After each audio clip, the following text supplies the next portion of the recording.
Vous appelez Chaya Trotsky? je me suis inscrite je aussi. זה ראיון מוקלט בביתה של גברת חיה טרוצקי בגבעתיים ב-11 לנובמבר 1964. אנחנו נדבר בצרפתית על נושא המחתרת היהודית בבלגיה בזמן המלחמה.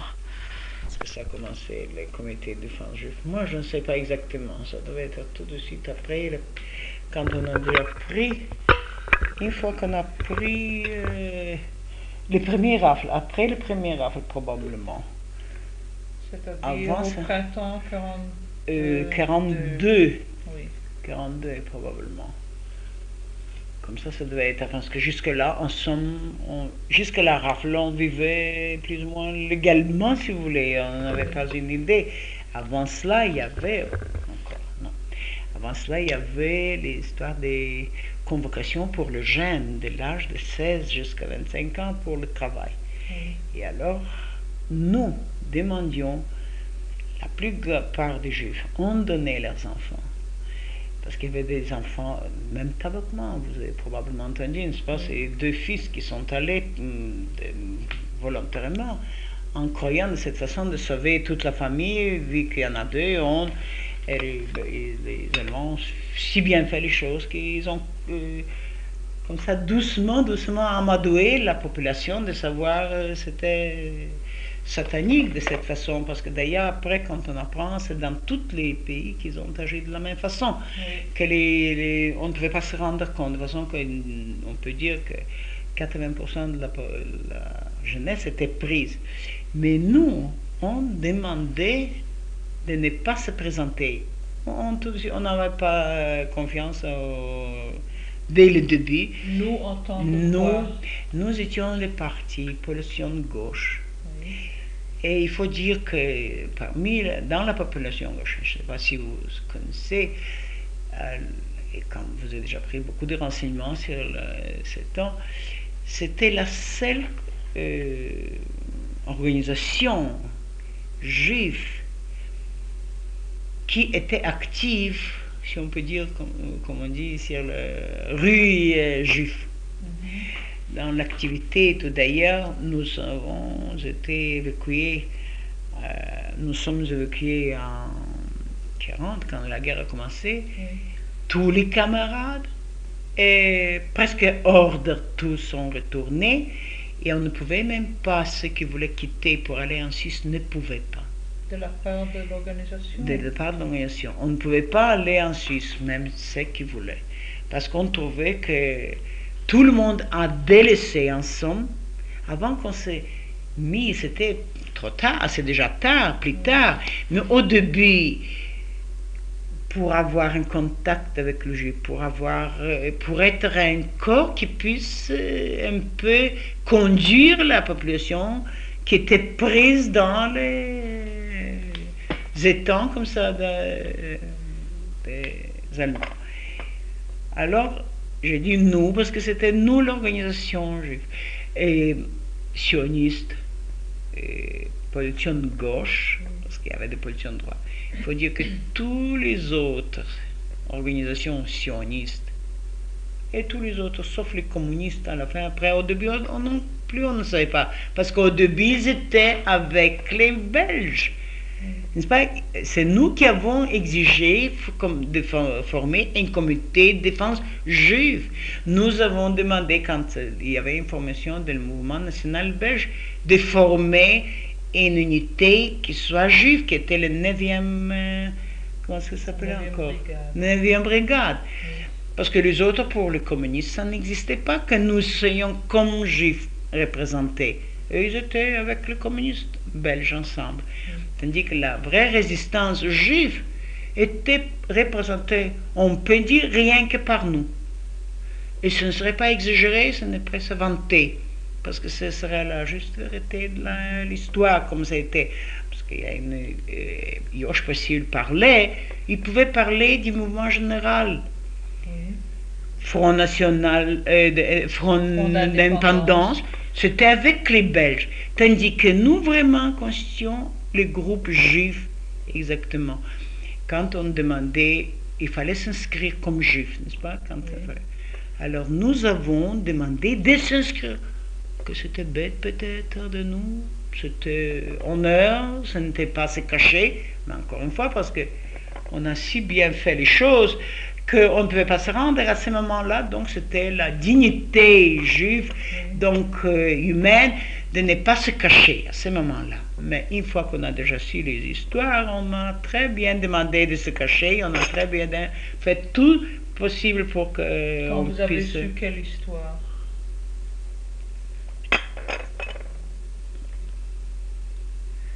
J'ai déjà dit l'histoire et allemand, n'est-ce pas? Parce que j'ai dit d'abord, on ne se rendait pas encore compte de ces projets sataniques d'arranger de façon lentement d'amadouer le peuple. Mais après, donc au point de vue de s'inscrire, on demandait bien, parce qu'il fallait s'inscrire comme juif. Et on demandait de s'inscrire, on faisait la propagande donc pour que les juifs ne se cachent pas de cette façon. Mais après, une fois qu'on savait déjà qu'on demandait pour le travail, nous qui étions déjà renseignés plus ou moins avec tout ce qui se passe par la Suisse, tout le temps, depuis le début qu'on était en rapport, alors on savait déjà que ce n'est pas question qu'on n'envoie pas en France, mais qu'on envoie en Pologne les jeunes, et que c'est plutôt une extermination. Et depuis 1942, au milieu de 1942, on avait exactement des rapports de Suisse. On savait très bien ce que c'est que les vieillards, que les enfants, que les femmes sont pris directement dans les gaz. Nous avons... À quelle date vous avez reçu exactement, ça doit être en 42, fin 42, quelque chose comme ça. Et c'était par l'intermédiaire de qui que vous avez reçu ces informations? Vous vous rappelez? Ça doit être par cet Hollandais, Necker. C'était lui. Il y avait encore quelqu'un, je crois, qui était en rapport, mais qui allait comme ça passer la frontière. Mais exactement, je savais. Mais celui-ci, je sais exactement. Qui a d'ailleurs à la fin été pris. Mais par lui, on le savait. Il faut vous dire qu'en 1943, nous avons entendu la radio Londres qui disait qu'en Pologne, il y avait 3... Malgré que nous savions, à tel point, on ne pouvait pas croire cette extermination définitive. Et quand on a dit dans la radio de Londres, en 43 septembre, qu'il y avait 300 000 juifs en Pologne qui sont restés, nous avons dit, en écoutant, que c'est de la propagande. Pour faire cette propagande encore plus atroce. On ne croyait pas qu'il y avait beaucoup qui étaient morts, qui étaient dans des conditions de guerre, dans des conditions de la famine, mais pas comme extermination, donc totale de cette façon. Alors nous, quand on entendait ça, malgré qu'on savait, on ne pouvait pas croire à toute cette atrocité, à tel point jusqu'à quel on a terminé.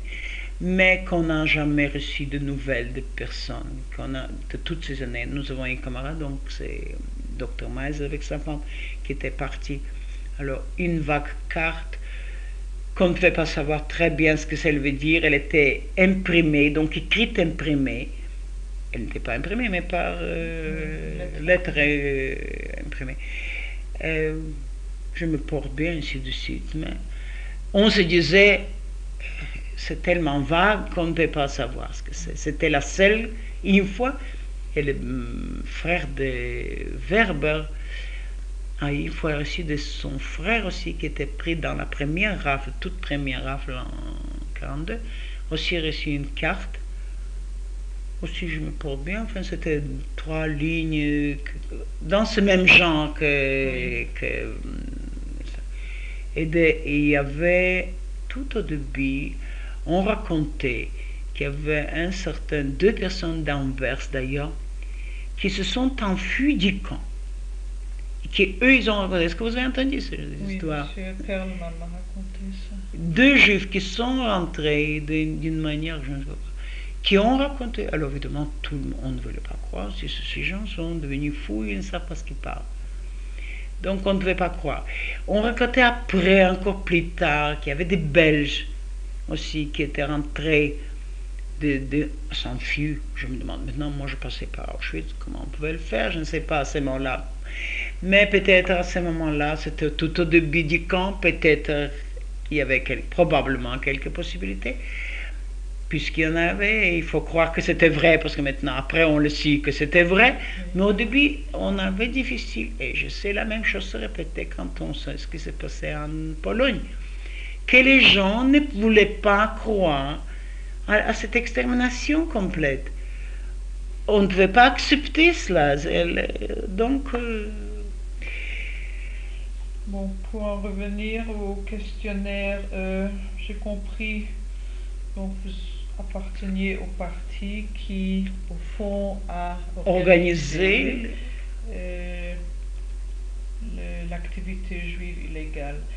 Est-ce que vous pourriez me raconter quel était votre rôle et vos activités, et peut-être aussi sur votre mari? Exactement. Je peux dire que plutôt que ma maison qui servait de refuge pour toutes les réunions, vu que c'était une maison semi-officielle comme corps médical, on était plus ou moins, non officiellement, mais on était protégés. Vous êtes dentiste, n'est-ce pas? Oui, oui. Mais... Et on vous permettait de continuer de travailler? Justement, donc j'avais droit de continuer à travailler, mais seulement j'avais droit seulement de recevoir des juifs. Et comme il y avait certaines populations juives qui restaient, qui étaient dans la SJB, qui avaient des cartes de travail au début, n'est-ce pas? Mais votre permission de continuer de travailler, c'était par la AJB ou bien les Allemands? Ce n'était pas une permission officielle dans laquelle on m'a permis de travailler. Je crois d'avoir quelque part même un document où ça s'est dit que je peux travailler. Mais exactement, je ne saurais pas. C'était semi-officiel, donc. Mais vu que les juifs qui restaient, il y avait des juifs qui étaient des juifs légaux, soi-disant, n'est-ce pas? Au début. Au début, on ne prenait pas les Belges. Au début. Donc, il y avait déjà une population, mais les lois concernaient aussi aux juifs belges. Donc, s'ils ne pouvaient pas se faire soigner, aller ailleurs, donc il fallait leur servir. Donc, ce n'était pas une permission, je crois, officielle, mais semi-officielle. On savait que le corps médical n'est pas pris. D'ailleurs, quand on m'a pris, on l'a dit, vous avez compté là-dessus, qu'on ne viendra pas chercher chez vous. Donc, déjà, cette façon de le dire disait déjà que je pouvais le penser. Et d'ailleurs, encore, beaucoup craignaient la dénonciation. Mais comme j'habitais sur un boulevard, il y avait donc d'un côté la chaussée, donc le boulevard, la Paul II, et puis il y avait un grand boulevard large, et de l'autre côté de la rue. Donc on ne pouvait pas me voir. Quand on habitait dans une petite rue où vous voyez l'en face, d'ailleurs j'étais toujours curieux de voir ce qui se passe chez les autres, alors et on voyait d'ailleurs même dans le petit coin où on voyait déjà un peu, parce que j'habitais comme ça du coin, c'était boulevard Léopold II, boulevard Jubilé, ça faisait la seconde maison du coin, elle me voyait par le coin en face qu'il y a trop de monde qui vient chez moi, et qu'est-ce que c'est, elle demandait à ma belle-sœur, qu'est-ce que c'est tant de monde chez vous, que je reçois des personnes en rendez-vous spécial. Mais c'était des rendez-vous qu'on faisait se rencontrer chez nous, parce que là c'était plus certain, parce qu'on se disait en pleine journée on ne viendrait pas chez un dentiste et chercher. Mais on ne peut pas dire que c'est... Mais j'ai quelque part, je crois qu'une fois j'ai vu un document où on me dit que je peux travailler, mais je dois le chercher pour savoir exactement. Il me semble que je l'ai vu. Mon mari était ingénieur, il travaillait chez Nestor Martin comme ingénieur, surtout d'ailleurs, c'était une fabrique qui a collaboré avec les Allemands, oui. Et qui, après la guerre, le directeur est Nestor Martin, donc pas Nestor, comment est-ce qu'il s'appelait, Arthur. Ils étaient condamnés, ce directeur général, Smester, ça a 20 ans, je crois, et Nestor Martin a 30 ans de prison. Enfin, ils sont mais depuis longtemps. Comme ingénieur, a pu continuer de travailler. Il a pu continuer, oui. Il avait une fois Il y avait dans cette fabrique, il y avait un certain ingénieur de D, un Allemand, mais avant-guerre encore. Donc, quand la guerre a commencé, tout de suite, on l'a fait partir. Parce que tout le personnel ne voulait pas qu'il y ait un Allemand. On était des grands amis. Après la guerre, j'ai appris même que lui-même était dans un camp de concentration libéré. Il m'a écrit libéré par les Américains. Mais pendant la guerre, il est venu aussi. Pendant la guerre, il est venu aussi parce qu'il était dans la fabrique où il a travaillé en Belgique, en Allemagne. Il avait des relations avec la fabrique de Nestor Martin. Il a profité de cette occasion de venir nous voir. Il a dit, faites bien attention contre la Gestapo parce que ils sont terribles. Il paraît, parce que pendant la guerre, quand nous sommes évacués en France, oui, libre, au début, on se correspondait. Et il paraît, il nous a raconté ça quand il est venu chez nous en 1941, qu'il avait 6 heures comment ça s'appelle, d'interrogation à la Gestapo, avec qui est-ce qu'il a affaire, avec qui est-ce qu'il s'est inscrit. Et grâce à des relations de son beau-père, qui était un général-major, je ne sais pas dans le temps, avec des grandes relations qu'on a pu libérer afin qu'il n'avait pas de suite parce que c'était haute trahison. Parce qu'il était en correspondance avec nous. Et après la guerre, j'ai appris. Mais quand on l'a fait partir, donc, il y avait question qu'il y ait une conférence internationale. Qu'est-ce que ça veut dire international à ce moment-là? Ça devait être à France, à Hollande, Belgique et l'Allemagne. Et de la Belgique, le seul représentant donc, pour ces questions de combustible, enfin des gaz, mon mari était un de ceux qui ont expérimenté les buts à gaz, c'est nous que nous employons maintenant, tout au début. Alors, il connaissait bien l'allemand aussi. Une conférence sur ce sujet. Toutes sortes, il faisait toutes sortes, parce qu'il travaillait comme ingénieur chimiste dans le laboratoire, comme chef laboratoire. Et comme il connaissait très bien l'allemand, il devait partir donc en Allemagne, ça devait avoir lieu. Et cette conférence n'avait pas lieu parce que lui était le seul qui pouvait représenter. Et comme il était juif, on a décidé tout de même de ne pas trop le pousser. Mais cette fabrique a travaillé, donc collaboré ensemble. On a beaucoup fait quand on était libéré. C'est Smith qui est allé intervenir pour nous, mais ça n'a pas beaucoup aidé. Nous savons par ma belle-sœur, par mon frère, qui d'ailleurs est allé chez lui parce qu'il savait que peut-être comme Belge, et comme il travaille, que c'est un travail nécessaire pour la guerre, ainsi de suite, alors on n'a pu rien faire de nous libérer. On l'a dit que nous sommes trop dangereux. Donc il n'a pu rien faire. Et après la guerre, lui-même était condamné. Il était mort, libéré, et Nestor Martin continue très bien. Bon, alors nous disions que votre maison servait de lieu de rencontre pour ces comités de vente, pour l'aide qu'on donnait aux juifs une fois qu'on s'est caché, par exemple, il y avait des groupes qui portaient de l'argent chaque mois qu'on donnait pour les enfants qu'on devait cacher, qu'on payait. Ces fonds venaient de la Suisse, je crois.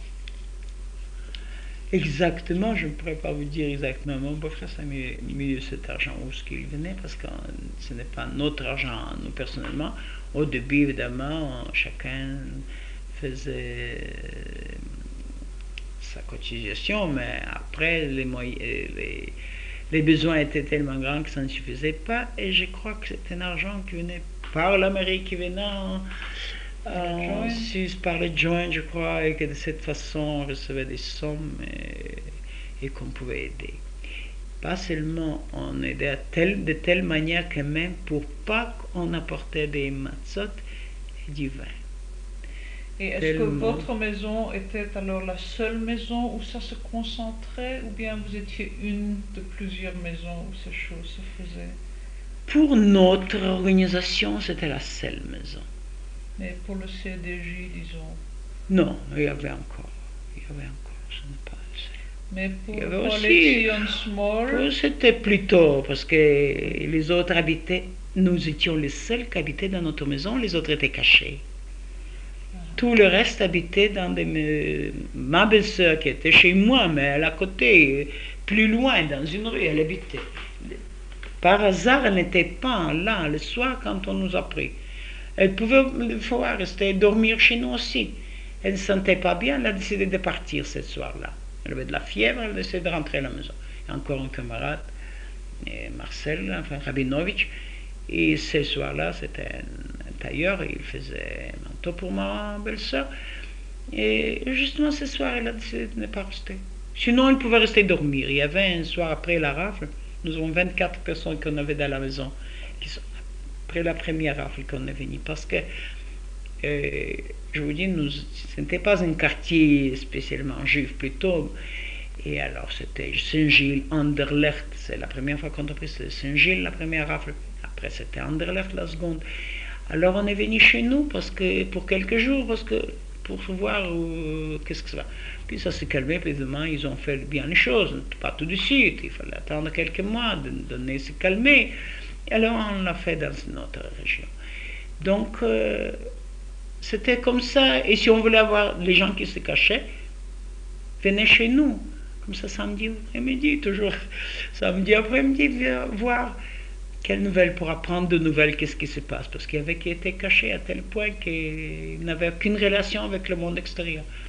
Je rappelle quand on nous a libérés la première fois, après 4 mois et demi, il y avait une certaine Dorf. 4 mois et demi, vous étiez à Malines. À Malines, on nous a libérés, et puis, et quand on est venu c'était avenue d'Anvers, boulevard d'Anvers, là se trouvait l'AFG.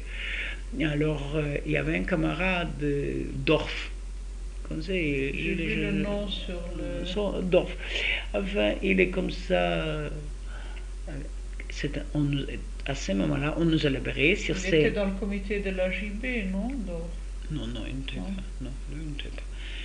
Il était caché comme il faut pendant 2 ans. Même sa femme, elle coupait les cheveux à tel point. Il était sorti seulement quand il a reçu ces documents, donc comme quoi il ne doit pas porter l'étoile. Donc c'est un certificat d'échange entre palestino-germain, car ça s'appelait allemand. Allemand. Et quand on nous a vus, on s'est embrassés comme ça. Alors tout le monde croyait que c'est lui qui était libéré, et tellement il avait l'air de se trouver pendant 2 ans enfermé, de ne jamais sortir et tout ça. Il n'était pas comme tout. Nous avons l'air très bien parce qu'on vivait 4 mois et demi au camp, recevons des paquets, en somme, en l'air libre par là. C'était un peu de trouble et un peu d'émotion pendant cette semaine que j'étais à Cachot, mais après on était ensemble à l'air libre. Mais alors on pensait que on l'a pris, que c'est lui qui était libéré, pas nous. Est-ce que vous aviez un rôle spécial dans le comité de défense des Juifs? Non. Et votre mari? Non plus. Dans le comité de défense, non. Non, pas spécialement. Peut-être mon mari bien, je ne saurais pas vous dire, peut-être. Je veux dire, on tâchait de savoir le moins possible. Quand on s'en allait de la maison, la seule chose qu'on demandait, quand retournez-vous? Tel ou tel. On devait savoir et on tâchait d'être exact pour revenir. Parce que sinon, on était très inquiets, parce qu'une fois qu'on n'était pas à l'heure, on se demandait où est-on. Donc là-dessus, on faisait attention, on demandait où vas-tu, on ne demandait pas, mais on demandait quand rentres-tu. Et si on disait à 2 heures, et si on voyait que 2 heures n'est pas là, alors on était très inquiets. Parce qu'on était une fois le cas avec mon mari, il devait rentrer, il était pris par ce fameux Jacques. D'ailleurs, en face de la maison, il a arrêté, il y avait comme ça une zone de fourrure, on l'a fait rentrer dans le corridor pour le vérifier. Mais il parlait très bien le flamand aussi. Et il est arrivé à persuader ce fameux Jacques. Il parlait très bien.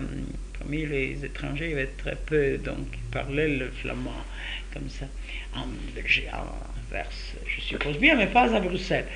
Alors, et il était en face de la maison. Et nous attendions et on se voit qu'il n'est pas là. Il paraît qu'il était pris par lui. Puis, enfin, il l'a mené et il était en face de la maison. Et on ne le savait pas. Donc, chaque retard était très important. Mais on ne savait pas d'habitude. Alors, je me demande, je dois demander à mon beau-frère, est-ce que mon mari est allé parfois dans ces comités? Je ne sais pas. Il s'occupait de faire les entêtes du journal. Il savait comme ça bien dessiner. Alors il faisait les journaux pour le Flambeau et pour notre journal Unserwort. Il écrivait des articles. D'ailleurs, il écrivait lui-même ou aussi. Il préparait... Non, il écrivait. Nous avons un chapitre sur la presse après. Et il y a ici une question, peut-être que vous avez une opinion là-dessus. Quelles étaient à votre connaissance les traits caractéristiques des personnes qui ont participé à la résistance plutôt que de se cacher ou de partir? Ou bien traits de caractère, ou bien parce qu'ils appartenaient à un groupe ou parce qu'on appartenait surtout. C'est ça qui était le principal. Les gens qui n'appartenaient pas à un groupe politique se mettaient de côté. Ceux qui étaient actifs et qui risquaient et qui allaient malgré leur air juif, qui allaient dans le rue et qui se promenaient et qui risquaient, c'est parce que par conviction qu'ils doivent le faire et que c'est leur devoir envers le kibbutz juif dans la Belgique. Parce qu'évidemment, il y avait peu. On ne peut pas dire qu'ils étaient très nombreux.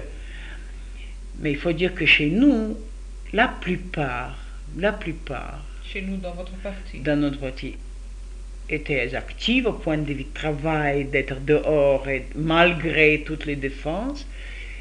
Et on pouvait encore, c'était le cas avec Domp, lui, encore, avec qui il n'était pas, qu'il était pris comme ça, avec des journaux qu'ils avaient. Ils avaient même les journaux pour aller donc de distribuer les journaux. Donc on risquait assez bien. Et on le faisait par conviction et par devoir. Évidemment, on ne pouvait pas demander ça du simple peuple qui ne demandait pas mieux que de se cacher, de se fourrer n'importe où, beaucoup qui étaient dans la province, peu dans la ville, en ville. Et donc, ça c'est certain que... Vous dites que vous n'étiez pas nombreux. Est-ce que vous avez une idée approximativement combien de personnes ont été actives dans la résistance? Dans notre groupe, parce qu'il y en avait d'autres aussi, on ne peut pas parler seulement de notre communauté. Je dis comme groupe juif, je peux dire que nous étions les seuls. Oui. Parce que si on prendrait les communistes qui étaient ensemble avec les Belges, alors il y avait comme ça un peu, il y avait des juifs qui travaillaient aussi, n'étant pas des communistes, comme je connais certains ici, comme Vera qui n'était pas communiste, qui était comme ça plutôt dans un cercle communisant, plutôt elle était prise, donc parce qu'on voulait faire, d'ailleurs elle avait l'air tout à fait d'une arienne, toute blonde comme ça, popote comme ça, ronde. Et elle travaillait beaucoup, mais avec les Belges. Il y avait ici Arnold, vous connaissez Arnold, n'est-ce pas? Il travaillait. Alors il travaillait aussi avec les Belges, plutôt, on le connaissait après donc, qu'il était, et elle était ensemble avec Vera. Donc il y avait beaucoup comme ça pendant le travail, on ne le connaissait pas, mais d'ailleurs, il n'était pas pour les Juifs. Ce que nous faisions, c'était seulement le travail parmi les Juifs, rien que parmi les Juifs. Tandis que tous les autres organismes étaient plutôt mélangés. Ils étaient dans la résistance, ils faisaient un travail utile, certainement, mais à point de vue juif, je crois, je peux dire avec mon cœur tout à fait tranquille que ce n'est que nous qui étions. Et nous avons la jeunesse aussi. Je peux vous dire qu'en 1942, le 1er janvier 1942, nous avons fêté chez nous dans la maison. J'habitais une très grande maison qui avait donc beaucoup de place, rien que le sous-sol, il était très étroit, ce sol qui simple, donc c'est des colonnes comme ça. Donc c'était comme une seule grande salle. Une seule porte seulement était qu'on pouvait ouvrir. Là, il avait de la jeunesse. 100 personnes. Et nous étions 100 personnes chez nous au premier étage, où il y avait 4 pièces aussi qui s'ouvraient. Donc, la première place, c'était ma salle d'attente. Alors, c'était des portes que je pouvais ouvrir. Et les restes des 3 chambres étaient avec des colonnes, donc c'était qu'une salle, sauf une petite chambre à côté. Nous étions 100 personnes qui fêtaient soi-disant la nouvelle année, parce que c'était permis. N'oubliez pas, je parle du 1er janvier 42, donc c'était encore avant toutes les rafles, avant toutes les histoires. Je suis parti après cela 3 jours pour laisser nettoyer la maison à ma servante et son mari, tellement on a dégoût sali, mais j'ai seulement souhaité qu'on puisse le faire aussi le 1er janvier 43. Et c'était une rencontre parce que chez nous, chez les politiciens small, le 17 décembre, c'est la fête de Borov, n'est-ce pas? Alors c'était une occasion de cette façon, soi-disant, pour cela, se rencontrer, et nous étions centaines de personnes chez nous au premier, et 100 personnes jeunes, la jeunesse qui était en bas. Donc nous étions déjà 200. Donc, on peut dire à peu près dans ce qui était l'actif plutôt, parce qu'il y avait encore d'autres, beaucoup de sympathisants, vu le travail qu'on appréciait, mais c'était plutôt passif, une appréciation passive si vous voulez, mais vraiment active, comme on avait un camarade Broder, il est maintenant en Amérique. C'était un homme avec un nez typiquement juif, mais dans la première rafle, sa femme était prise. Il est tellement désespéré qu'il faisait ça comme ça, vous savez, ça lui était égal qu'il soit pris. Malgré désespoir. Dans ce sens, c'était un camarade très dévoué. Mais je veux dire, à ce moment-là, peut-être il aurait aussi bien pu le faire sans cela. Mais sa façon d'agir, quand on lui disait, mais sois plus donc prudent, alors il disait, ça ne me fait rien. Ça m'est égal. Donc il jouait avec la vie à ce moment-là, parce que ça lui est égal. On a pris sa femme avec ses 2 enfants. Justement, il est parti. Parce qu'on crée à ce moment-là, à sa première, qu'on prendra les hommes et qu'on ne prendra pas les femmes et les enfants. On a pris tout le monde à ce moment-là. Donc lui, il était parti de la maison, avec encore des amis qui étaient allés dans un hôtel, se cacher, et en attendant, sa femme était prise avec les enfants. Mais ça, on ne pouvait pas le savoir d'avance, et il ne pouvait pas se reprocher, mais il avait cette sensation. Et donc, il y avait comme ça qui vraiment s'en foutait vraiment. Ce n'est pas très littéraire. Enfin. Est-ce que vous savez s'il y avait des gens qui s'opposaient à la résistance juive? Parmi les juifs, c'est-à-dire. Je dois vous dire que dans les AIVG, nous n'étions pas dans les AIVG, dans la AJB, je veux dire, oui. Nous n'étions pas très bien vus. Nous n'étions pas très bien vus parce qu'ils savaient, ou bien qu'ils croyaient, moi je n'en sais rien, il y avait de bons juifs là-dedans, qui étaient à la tête de ces, qui croyaient peut-être bien faire. Il y avait même, je crois, une fois, il y avait, comment s'appelait ce rabbin, Ullmann, n'est-ce pas, qui demandait qu'on doit se présenter, qu'on doit faire tout ce que les Allemands demandent. Je suppose que ces rabbins, ces Ullmann, ne croyaient pas faire mal quand ils demandaient ça. Ils croyaient sincèrement que, puisqu'il y avait beaucoup de gens qui n'acceptaient pas cette extermination, n'est-ce pas? Donc ils se disaient, bon, comme ces enfants, ces jeunes qui de 16 ans, 17 ans, qui se sont présentés pour le travail au début. D'abord, c'était pour la France et le Nord, et puis c'était pour partir comme ça.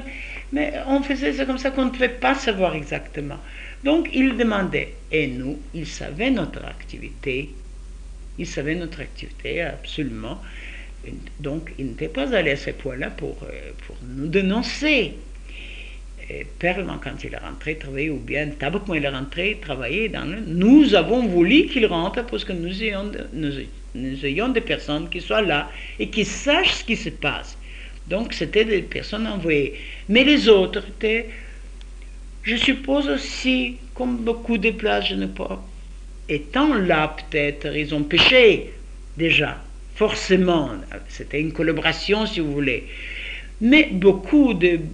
Moi, personnellement, je crois que beaucoup sont allés travailler et qui n'étaient pas de mauvais juifs et qui ne savaient pas exactement.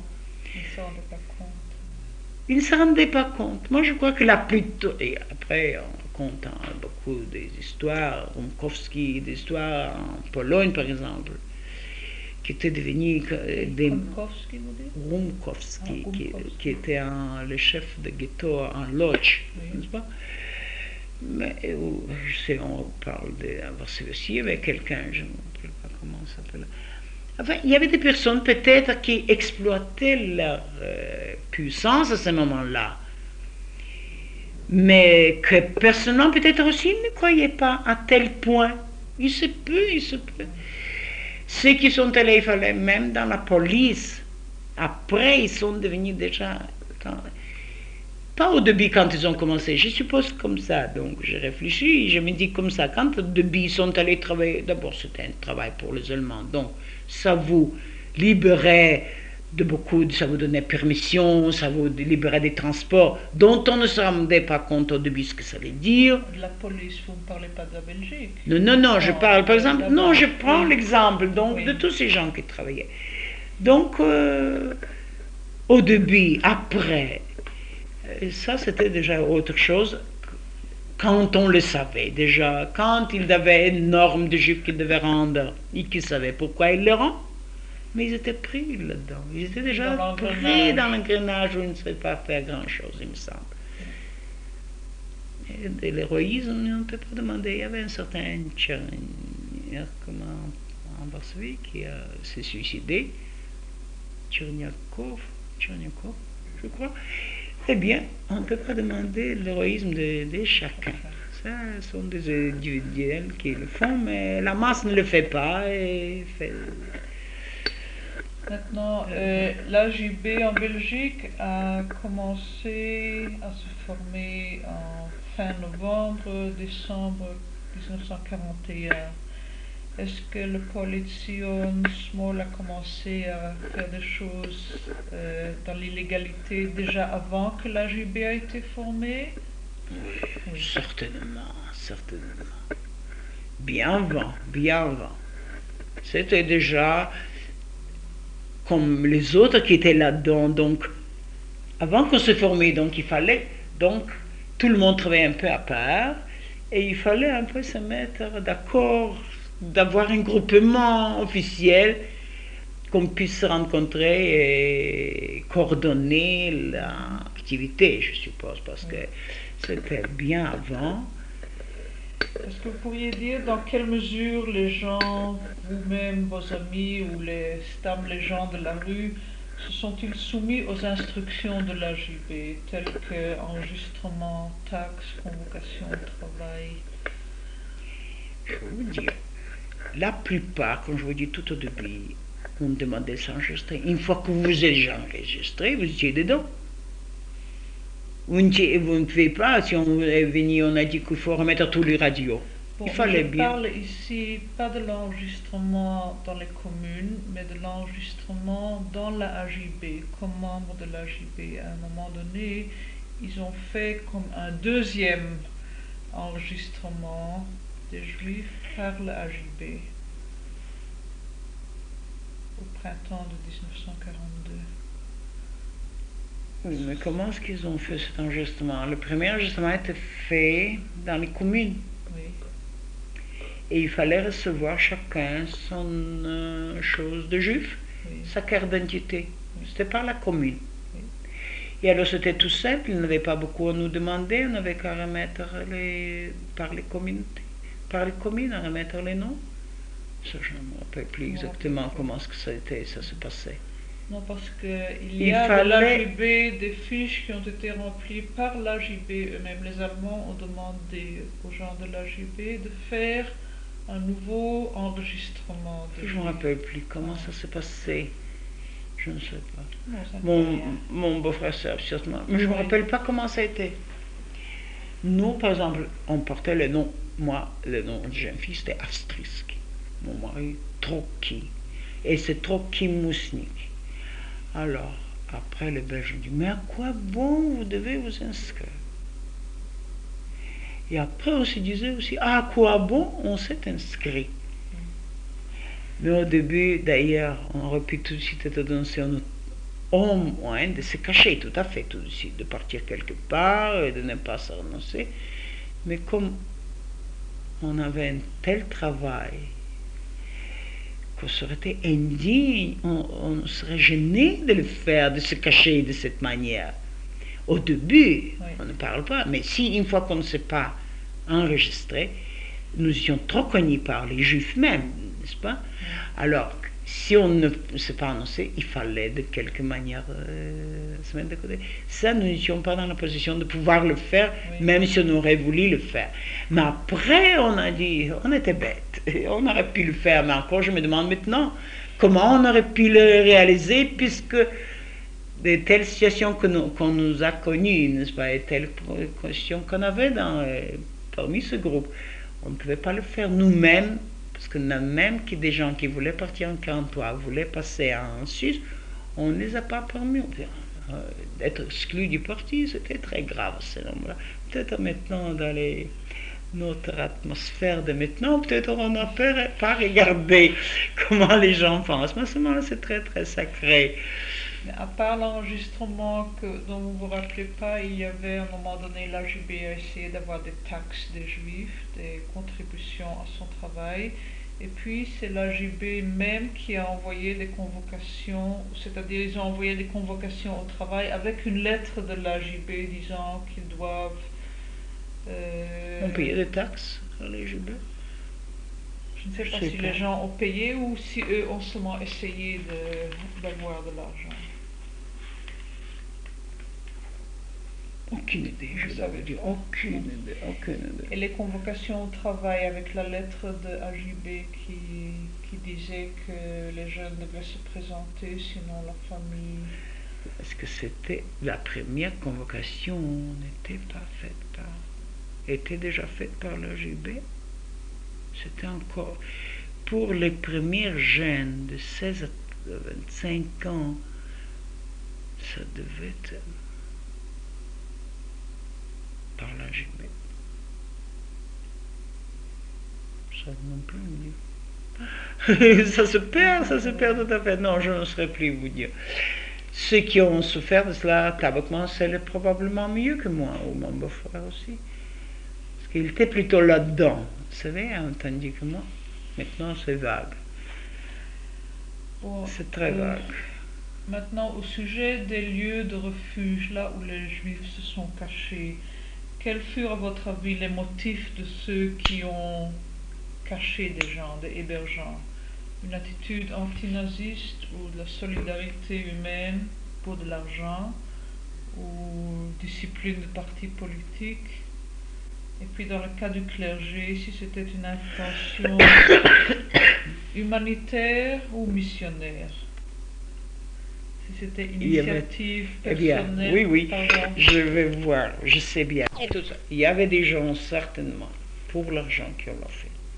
À tel point, je sais des Belges qui ont pu, après, qu'ils ont caché les gens, qui savaient qu'ils ont de l'argent, qu'ils ont des affaires, même avec, à côté de nous, une certaine femme, je la vois encore, une rousse comme ça.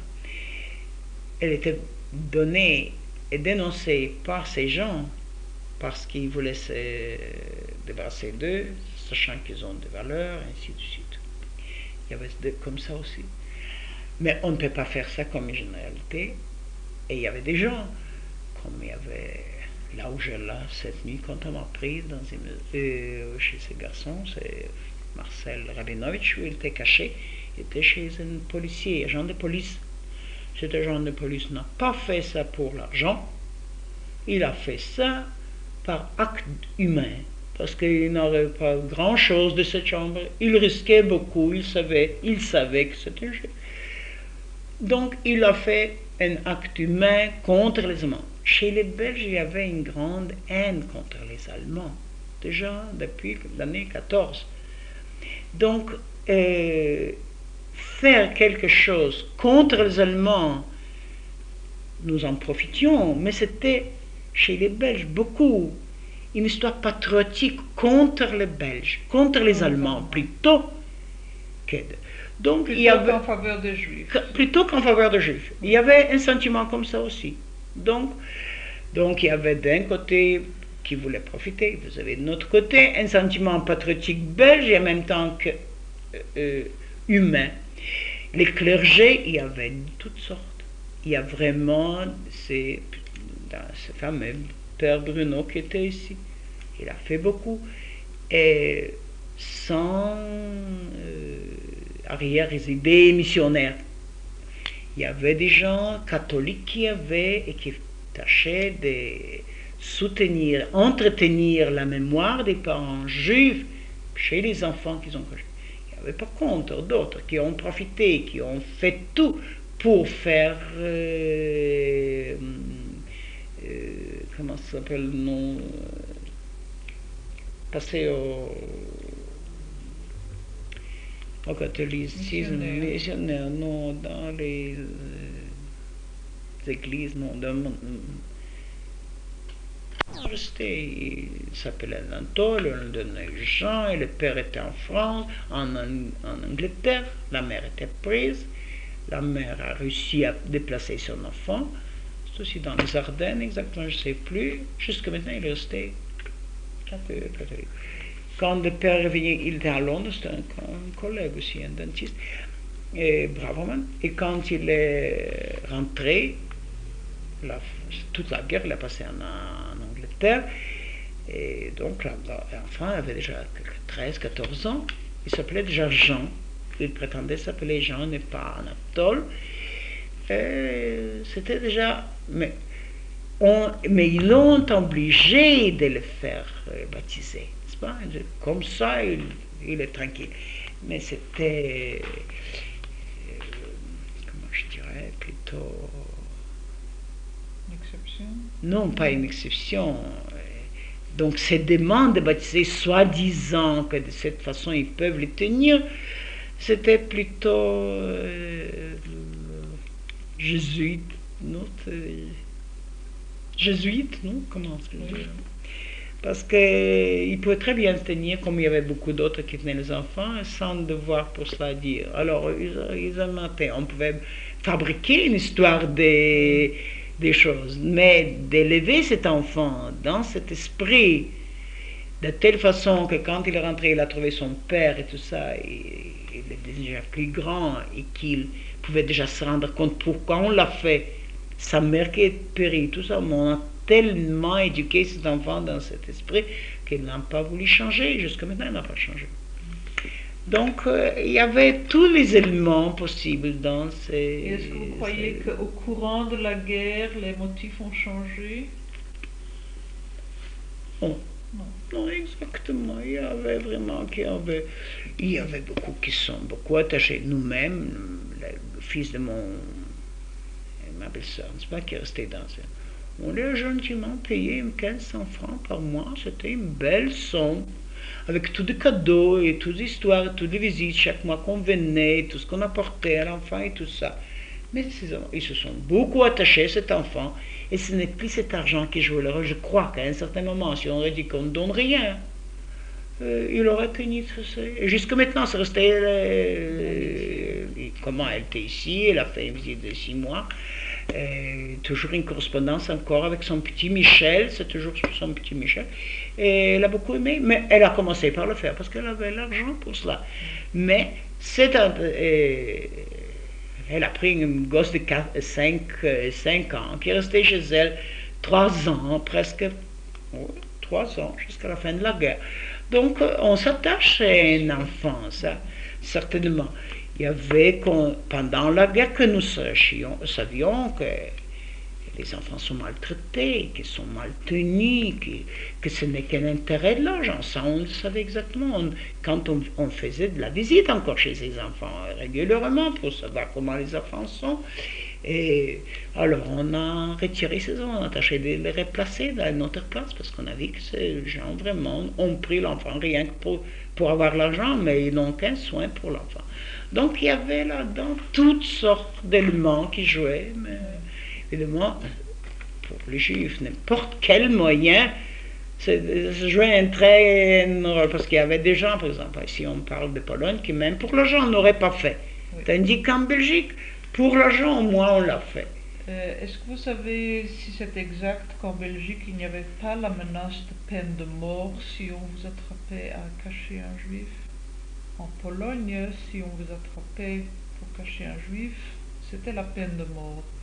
Mais quelqu'un m'a dit qu'en Belgique, ce n'était pas ainsi. On pouvait être emprisonné, on pouvait être déporté, mais ce n'était pas la peine de mort. On parlait de la peine de mort. Même en Belgique. Même en Belgique, on parlait de cela. Mais, vraiment, je ne me rappelle pas des cas pareils. Je ne me rappelle pas. Bon. Il y a ici... Et même quand on a trouvé des juifs, n'est-ce pas, on faisait des rafles des fois, il y en a trouvé des juifs. Il n'y avait pas trop de conséquences pour le Belge. Il n'y avait pas de conséquences. Ils pouvaient prétendre qu'ils ne le savaient pas, et ainsi de suite, ou bien c'était une pension, ou bien c'était une maison. Ils ont loué sans le savoir, et ils pouvaient toujours de cette manière. Et il faut dire que beaucoup de choses qu'ils pouvaient se permettre de faire en Pologne, on ne les faisait pas tout de même en Belgique. Comme je vous dis, dimanche, nous allions toujours au théâtre, n'importe où. Vous pouvez être certain qu'en dans des places publiques comme ça, ils ne feraient pas des histoires, les Allemands. Ils ne feraient pas.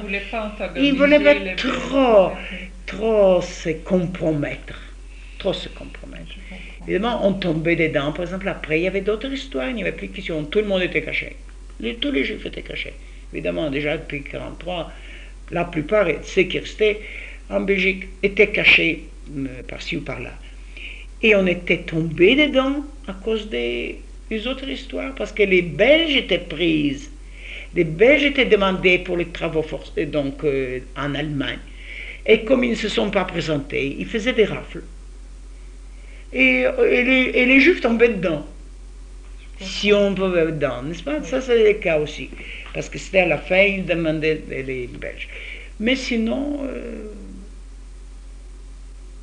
Donc je vous dis, on se cachait, c'était déjà beaucoup, parce qu'il y a beaucoup qui se cachaient, même pour l'argent, qui ne voulaient pas le faire, pour ne pas risquer, pour ne pas tomber dedans, et ainsi de suite. Mais en somme, les risques étaient moindres, il faut dire, qu'en Pologne. Et on pouvait être plus large, se permettre. Maintenant, il y a un nombre de questions sur les finances. Si vous connaissez les sources de moyens de financement de la résistance juive et par l'entremise de qui l'argent fut reçu, qui était responsable des finances. Je ne saurais pas vous dire, je ne suis pas occupé de cela et pas du tout au courant. Bon. Je sais qu'il y avait de l'argent, mais comment il parvenait, comment il arrivait, de toutes sortes. D'ailleurs, après, quand je suis revenu, par exemple, du camp de concentration, on me racontait que Fela, par exemple, avec mon beau-frère, sont partis en France. Ils ont reçu énormément de l'argent. D'où venait cet argent, je ne sais pas, qu'ils ont fait dans la valise, toutes une sorte, une double fond, et ainsi de suite, et ils ont apporté énormément de l'argent. Comment ils ont fait ça? C'était déjà après la libération de la Belgique. Après la libération. Après la libération de la Belgique. Ils étaient partis, mais là, une certaine partie de la Belgique n'était pas encore libérée, les Ardennes. La France n'était pas encore libérée. N'oubliez pas, comment est-ce qu'ils étaient partis alors? Jusqu'à même Dompé, c'était jusqu'à Toulouse aller. C'est qu'il faut donner. Exactement. Pendant la guerre, il y avait aussi des fonds, puisqu'on avait des fonds pour les... Vous savez, il y avait les fonds. Comment ça s'appelle, les œuvres nationales de l'enfance, qui aussi a donné de l'argent. Ça me rappelle maintenant que pour les enfants, il y avait un certain subside et de l'argent qui venait de l'œuvre nationale de l'enfance. Par ces fronts de l'indépendance, par ces, je ne sais pas comment, qui étaient là-dedans, et qu'on est arrivé à avoir de l'argent d'eux aussi. Même aide pour placement des enfants, par l'œuvre nationale de l'enfance, pour les enfants juifs. Qu'est-ce que c'était là, Madame... oui, mais il y a encore... Olbrecht. Elle était là-dedans, je crois, dans le... Je ne sais pas exactement. Je ne suis pas très au courant, je sais qu'il y avait de l'argent, mais c'est tout. Comment exactement les moyens vous avez Est-ce que vous pu pourriez savoir? peut-être, à propos de la presse clandestine, si vous pourriez peut-être savoir d'où provenaient les moyens techniques pour les journaux, le papier, la machine à écrire, le ronéo? Non, tout simplement, ça c'était, au début, c'était par nos moyens. Par nos moyens de chaque camarade qui l'achetait là où il pouvait se le procurer. Qu'on donnait de l'argent, enfin qu'il y avait une cotisation. Et au début, ce n'était que notre argent.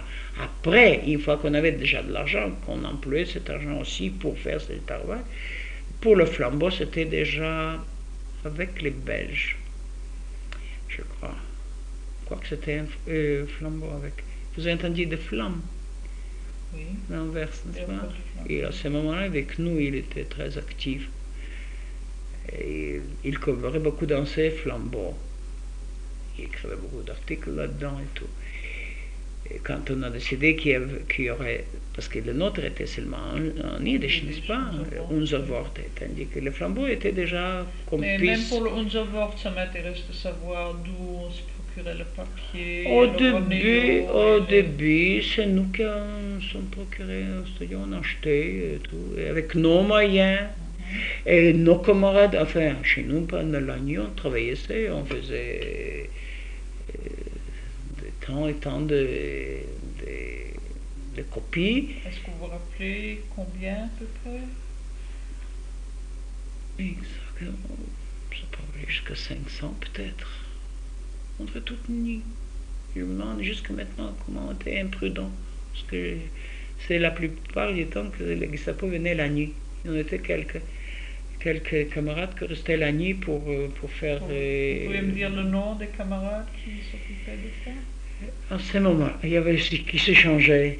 Oui. Il y avait ces dômes qui venaient, ces Broders, et Rabinovitch, qui est déjà mort maintenant, Marcel.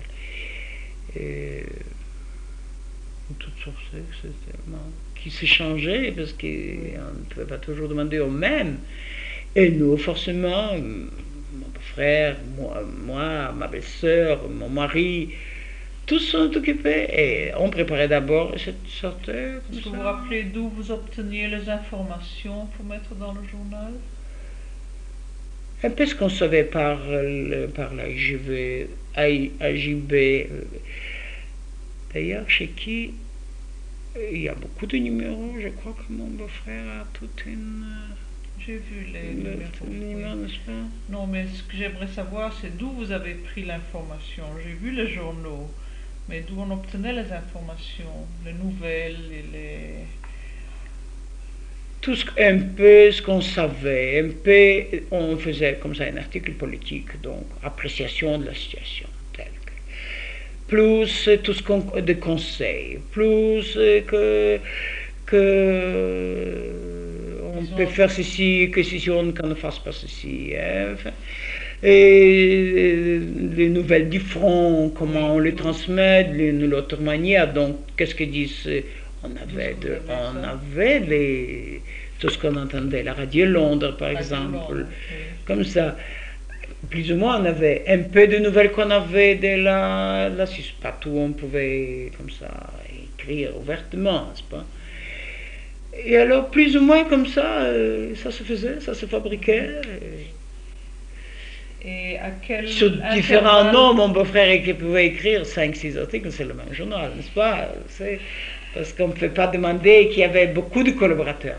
Il y a un certain moment en Riba, il est encore maintenant en Belgique, à Bruxelles, qui collaborait aussi. Et il y avait, maintenant il est en Amérique, Tourner, que je commence comme ça à me rappeler. Oui. Il y avait beaucoup de collaborateurs. Et à mais quels intervalles les journaux paraissaient-ils? je sais pas, c'était tous les 15 jours ou tous les mois. Je crois que c'est tous les mois certainement, mais si ce n'était pas Et tous c'était les mois, régulier? c'était régulier jusqu'à tout le temps, on n'a pas cessé. Et comment On n'a pas comment est-ce cessé. qu'on distribuait ça? Comment est-ce qu'on faisait Et arriver ça? voilà, on faisait passer comme ça ces groupes comme ça actifs qui n'avaient pas courageux, qui n'avaient pas peur, qui se disaient qu'ils n'ont pas l'air juifs. Est-ce que c'était vendu ou c'était distribué? Plutôt distribué. Distribué. On ne peut pas compter sur. Ou bien il y avait peut-être une certaine. Plutôt distribué ces histoires. Je ne crois pas que Est-ce qu'il c'était est arrivé bâti sur. qu'on a saisi des journaux? Une fois est arrivé. Non, saisi directement non, mais une fois qu'on a pris le camarade, comme je dis, cet homme, avec qui ce qu'il était encore, je ne me rappelle plus.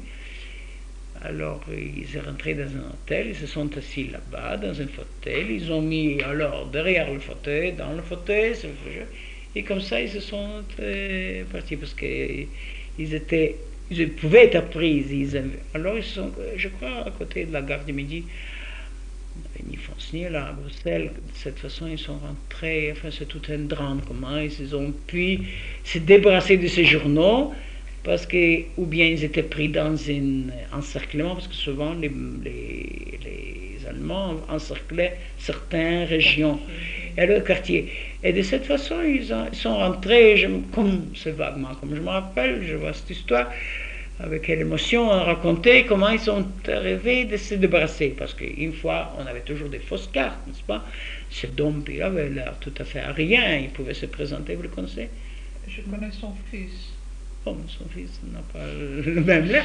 Enfin, il pouvait passer, tout ça allait toujours avec une carte d'identité, une fausse carte d'identité belge, n'est-ce pas? D'ailleurs, moi, je ne sais, je vais même rappeler comment je m'appelle. Et cette façon, donc, c'était une fois cette manière. Est-ce que vous savez si les journaux ont passé, par exemple, une personne l'a reçu, quand il a lu, il l'a passé à quelqu'un d'autre? Il faut supposer que ça se passait. Ah. Parce qu'il faut supposer qu'on se passait. C'est comme chaque journal. Oui. Vous croyez qu'il n'y a surtout un clandestin, que ce n'est pas seulement une personne, on est intéressé. Celui qui lit, que l'autre le sache aussi. C'est supposé. Et est-ce que le journal atteignait des gens qui étaient en dehors de votre parti? Certainement. La distribution surtout se faisait parmi. Ce n'était pas pour nous. Enfin, on connaissait le journal du moment qu'on a vu le numéro, c'est tout. Oui.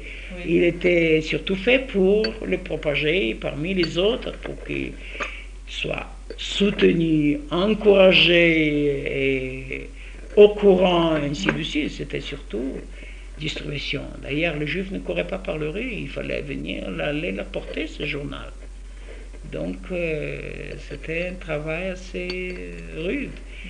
Parce que ce n'est pas comme vous vous mettez à un poste près de la gare ou n'importe quelle station, rue, troquement, et vous, comme normalement, dans les temps normaux, vous distribuez un journal. Comme ça se faisait avant-guerre. Donc là, donc distribuer ce journal, ça veut dire tâcher, chacun savait qu'il a cinq personnes. Il y avait d'ailleurs des groupes comme ça, de 5, des cellules de 5. Parce que rarement qu'on pouvait, après, je vous dis, c'était la dernière fois que nous sommes rencontrés, comme je vous ai raconté, le 1er janvier 1942, de cette manière. On se souhaitait de pouvoir se rencontrer, mais c'était fini, on ne pouvait plus se rencontrer. Donc c'était en somme des cellules de 5 personnes qui étaient en contact l'un avec l'autre. Et plus de grandes réunions, c'était fini. Est-ce que chez vous aussi étaient imprimées d'autres choses illégales comme des papillons, des choses qu'on collait sur Non. les... Une fois quelque chose, je sais que nous sommes allés coller, mais quoi exactement, je ne me rappelle pas. Je ne me rappelle pas. Une fois, je me rappelle que nous sommes allés la nuit.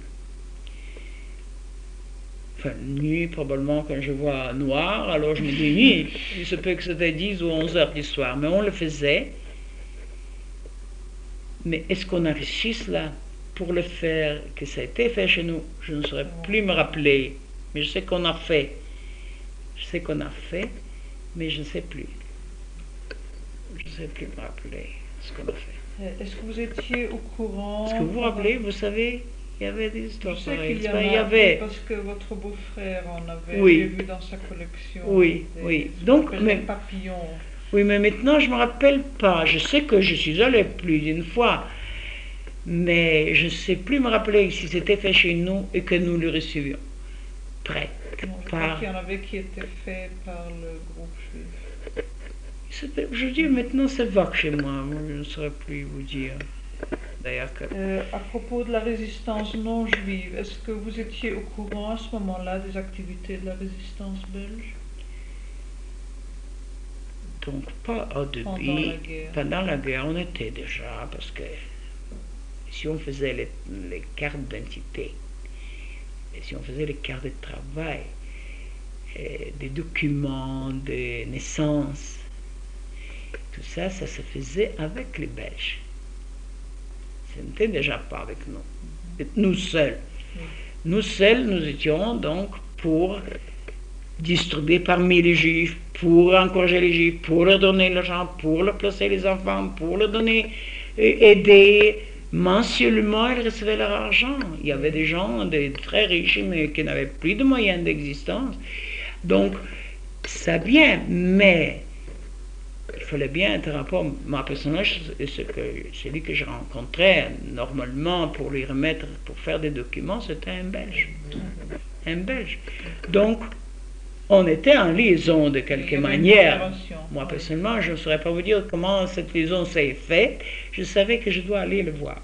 Mais comment elle était faite, je n'étais pas placé pour le savoir.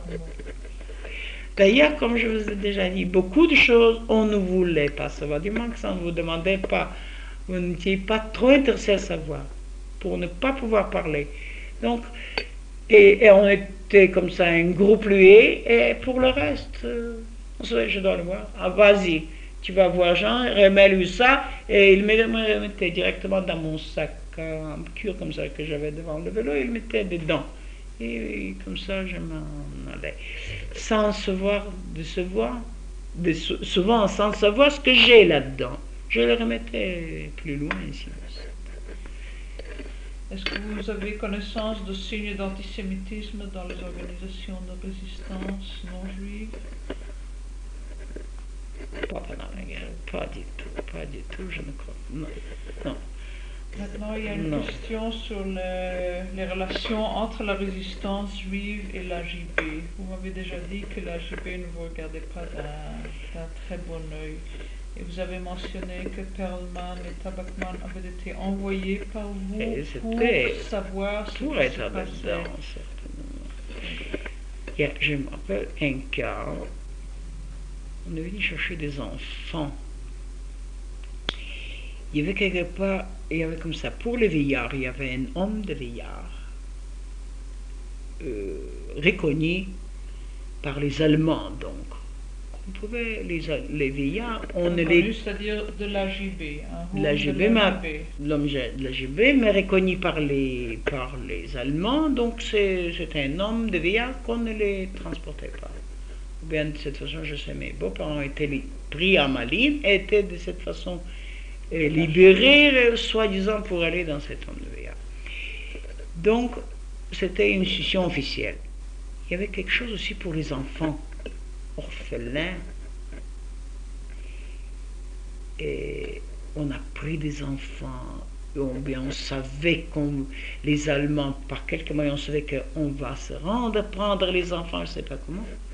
Je sais que moi, avec Domp, nous sommes arrivés là, ce boulevard d'Anvers, nous avons attrapé 2 enfants, et nous sommes en courir avec eux. Et c'était donc sans courir, parce qu'avec la permission de la JB, on ne pouvait pas le faire. il y en avait encore quelques-uns compris des enfants, parce qu'on savait que les Allemands veulent prendre ces enfants. Je ne sais pas comment ils sont arrivés là. Maintenant, c'est vague chez moi. Au boulevard d'Anvers, c'était La JB. la JB. Oui. Alors là, on a mené comment les enfants, comment j'avais cet enfant, comment Dombe avait cet enfant, pourquoi nous sommes encourus avec cet enfant. C'était, je sais qu'on devait les prendre. C'était des orphelins, soi-disant, ou bien de quelque manière, je ne sais pas, c'est très vague chez moi maintenant dans la mémoire, dont probablement se rappelle très bien, ou bien mon frère se rappelle bien, mais je me rappelle cette histoire. Donc, il savait notre activité, n'était pas à tel point pour nous dénoncer, comme je vous ai dit, mais soi-disant que nous sabatons tout leur travail parce que, au contraire, tant qu'on tâchera de faire le mieux et de répondre aux exigences, et ainsi de suite, ce serait mieux pour nous, ou bien ce serait plutôt mieux pour eux. Et je ne sais pas comment, mais de toute façon, il n'était pas dans une position très facile parce qu'il y avait une organisation active, donc, dans la résistance, qui, d'une certaine manière, contrôlait leur travail, si vous voulez, parce qu'on était plus ou moins au courant de tout. Ils savaient très bien qui c'est Tabakman. Ils savaient qui était Tabakman, n'est-ce pas? Donc, il était là. Et il était au courant et donc il savait qui. Il savait que Perlman était si actif dans le comité de Pas exactement, mais Tabakman il savait qui est Tabakman. Surtout il savait qui est Tabakman. Parce que sur Perlman. Perlman il savait moins, mais de toute façon pas comme un collaborateur avec eux. Vous comprenez de cette manière? Non, ce que je voulais savoir c'était si l'AJB était une espèce de rideau. Et qu'il savait très bien que derrière... Non. Donc, puisqu'il pouvait assister, n'est-ce pas? Il savait plutôt qu'ils sont envoyés, plutôt. Ils étaient suppliés après à ces comités des JB. Plus ou moins. Plus tard. Donc, au début, il y avait Rosenfeld, il y avait toutes sortes de noms. Je ne sais plus maintenant, que je ne me rappelle plus qui était là-dedans exactement. Je ne sais plus. Mais ils étaient là-dedans, donc ils pouvaient avoir leur droit de dire, leur de parole et tout. Et sur Tabakman exactement, ils savaient qui. On était intéressés de le faire entrer. Mais nous étions intéressés que Tabakman aille travailler pour que d'un côté, il puisse avoir droit de circulation, ce qu'on appelle une couverture. Une couverture, et en même temps d'être libre avec cette couverture. Tout de même, non, moi j'ai 2 enfants qu'il a déjà perdus, on ne voulait pas risquer cet homme, n'est-ce pas? De cette manière, alors on l'a persuadé, parce qu'il fallait le persuader qu'il rentre, n'est-ce pas? Mais il savait qui il est, donc de cette manière, on pouvait savoir un peu qu'on prépare de faire telle chose, que les Allemands disent, demandent ceci, demandent cela, plus ou moins être au courant, mais ils ne se sont pas cachés.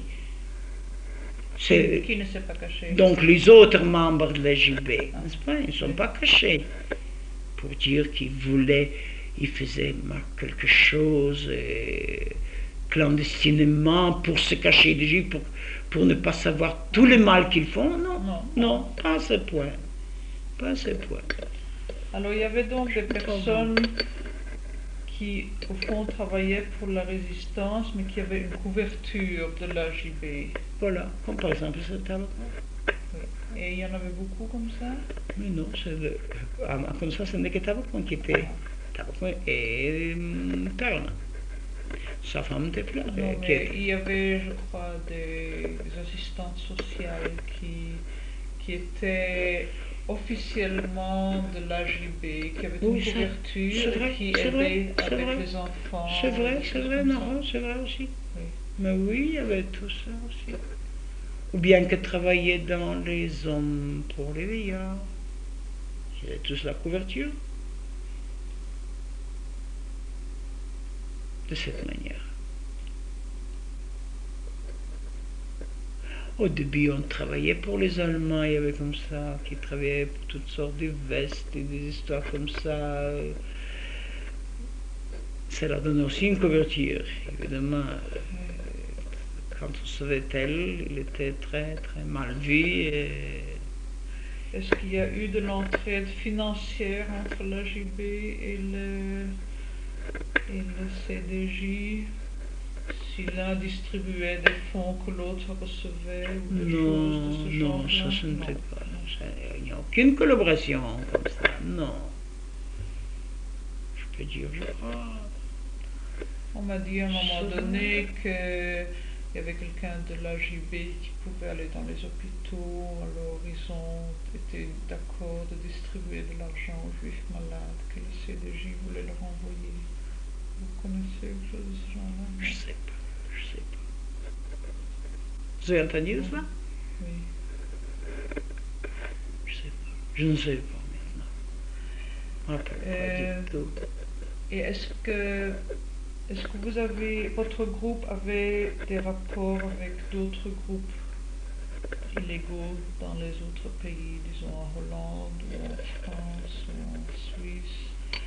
En Suisse, c'était pas tellement avec l'illégalité, mais par exemple avec les Hollandais, avec les Juifs hollandais, avec les Juifs en France. Avec les Juifs en France, comment est-ce que nous étions? C'est-à-dire Juifs en France, c'est-à-dire avec nos camarades qui travaillaient là-dedans. Des partis. Je ne sais plus exactement maintenant. Tout au début, parce que nous sommes tous évacués, donc partis en France. Nous sommes tous rentrés de retour en Belgique, bêtement. Il y avait 4 camarades. Parmi eux, il y avait Werber qui devait partir en Amérique. Alors 3 qui sont partis, mais ils sont partis en Amérique, donc avec permission du parti. Ils sont jusqu'à maintenant là-bas. Werber avait aussi un visa pour partir. Mais comme je vous dis, c'était la décision qu'on retourne, qu'on vient en Belgique. Et pourquoi les 3 autres, on leur a permis de partir et Werber pas? Werber a décidé que lui reste. Il fallait lui-même. Donc, il y avait 4. Donc, il y avait certains Tiberg et certains Orber. Alors, eux, ils étaient partis parce qu'il y avait du congrès juif. Là, on a reçu 4 visas pour aller. Entre autres, Werber devait aller aussi. Alors, on a su qu'eux, ils partent et que nous rentrons. Alors, ils sont partis en Portugal et en Espagne et en Portugal et ils sont partis. En tout, c'était en 40. Et nous, en octobre, on était rentrés en Belgique tous. Vous savez si ces gens qui sont allés en Amérique ont aidé? Ils sont restés en contact, ils ont essayé d'aider. Est-ce qu'ils savaient ce qui s'est passé avec le Polizeismus en Belgique? Non, nous étions en contact jusqu'à ce que la guerre ait éclaté en Amérique. Jusque-là, on était en contact. On recevait 1941. On recevait le 6 décembre 1941. Jusque-là, on était en rapport et on recevait des paquets de sardines, viande, toutes sortes qu'ils pouvaient nous envoyer. D'ailleurs, nous avions du tout pendant 42, en janvier, quand nous avons fait cette fête, le 1er janvier. Et évidemment, on a ouvert aussi ces boîtes. Il y avait du cognac et tout. À ce moment-là, on avait de tout encore. Et quand on avait de l'argent, il y avait un marché noir, on pouvait tout acheter, on ne manquait de rien. Et à ce moment-là, l'argent ne jouait pas de rôle, parce que vous ne pensiez pas le mettre de côté, vous pensiez comment vous pouvez le dépenser. Donc, on n'y regardait pas, et nous avons ri sur les paquets que nous avons reçus, parce qu'en somme, ça ne jouait pas un rôle pour nous personnellement. Mais à ce moment-là, il n'y avait pas encore vraiment d'organisation chez vous. Il y avait de l'entraide, mais l'illégalité, au fond... Non, il n'y avait pas, ça n'était pas encore... quand on avait une école, on a fait à Grille de la Régence, par exemple. Nous avons fait une école juive, donc pour les enfants. Alors on l'a fait, nous n'avons rien à faire avec la synagogue, mais on a employé la synagogue parce que là c'était le lieu de rencontre. On pouvait là faire une conférence. Et là, ça pouvait être une école soi-disant pour les enfants juifs, au début encore. Oui. Donc, comme en 42 mars, ils ont déjà demandé, les Allemands, les Juifs devaient cesser leurs affaires. Mars 42. Donc, les enfants ne pouvaient plus aller dans les écoles. C'est comme ça qu'on a pu nous ouvrir les écoles sur ce compte. Et c'était dans la synagogue, parce que où pouvait-on le faire? Alors on était dans la religion. Non, mais ce que je voulais demander, c'était le contact avec la France. Ça c'est dans les pays occupés, ou bien s'il y avait du contact avec les pays non occupés, donc avec, vous avez mentionné la Suisse, est-ce qu'il y avait quelques contacts avec Kouchta? Non, non, je ne me rappelle pas. Nous n'avions rien avec la Turquie à ce moment-là. Est-ce que vous saviez à ce moment-là qu'il y avait une résistance armée juive? Pas tout de suite. Ah non? Pas tout de suite. Pas tout de suite. D'ailleurs, ça s'est fait, et pas au début. Cette résistance, elle s'est fait plus tard. Oui. Mais est-ce que vous avez Exactement. su quand ça s'est passé? Quand ça s'est vous le passé, saviez? on le savait. Vous On le le savait certainement. Est-ce que vous connaissez des noms de ceux qui se sont joints? Il y avait Konkovski, vous connaissez Konkovski, vous avez entendu? Donc, il y avait beaucoup. Mais le groupe Mais de puis- Good Freund, par exemple, le groupe de Good Freund, de ceux qui ont travaillé avec lui, vous n'avez pas connu à ce moment-là. D'ailleurs, n'oublie pas que j'étais déjà prise des trucs. Bon. Je demande- Mangez encore, c'est vraiment très bon. Est-ce que vous étiez au courant quand il y a eu les déportations de Malines, qu'il y avait des gens qui sautaient des trains? Même cette même nuit, les gens sont arrivés chez nous, dans la maison, blessés. Cette même nuit. Nous le savions parce qu'on a beaucoup envoyé toutes sortes d'instruments. C'était les fameux transports verts. Oui, je voulais demander si vous saviez au propos de l'attaque sur le train. Donc, nos camarades indiens, à propos, Tabak pouvait beaucoup raconter là-dessus parce que son fils, qui était un de ceux-là qui a sauté, il a sauté 2 fois. Je sais. Et la 3e fois était pris. Et alors, malheureusement, après des histoires pareilles, évidemment, il est tout de suite amené à Auschwitz, il paraît tout de suite directement dans les gaz. Mais nous avons vivement aidé. D'ailleurs, des paquets se faisaient chez nous aussi dans la maison pour envoyer à Malines. Et ma servante, qui était une Belge, y allait. Pardon, il y avait des paquets qui étaient envoyés de l'AJB, n'est-ce pas? Mais nous avions un supplément. Vous aviez un supplément. Nous faisions un supplément. À vos membres? Nos membres, pas seulement nos membres. Quand on avait les noms, par exemple, à qui on devait, qui on voulait, alors Et là, dans ces paquets, c'était double fond. On voyait des petites scies, enfin toutes sortes d'instruments qui étaient faits. Donc c'était organisé d'avance. On savait qu'on prépare cette escapade. Et ils avaient des instruments pour pouvoir donc scier les portes et pour pouvoir sauter. Et le premier était très important. Il y avait 49 tués sur la route des... Comment ça s'appelait cette route encore? Enfin, les sentinelles sur ce train ont fusillé des gens, donc tiré et tombé. Et il y avait cette même nuit qui sont arrivés chez nous, blessés. Encore qu'après, les gens, mais cette nuit-là, moi il faut rencontrer, mais Je vous connais très bien. Moi, je ne me rappelais pas la personne, de l'avoir vue, tout ça. Il paraît qu'on savait qu'on peut venir chez nous et c'était même. Donc, on était très bien au courant. On était au courant de la préparation aussi. Il y avait des nôtres aussi. Donc, et entre autres, c'est fils de Tabakman qui est très, très, très active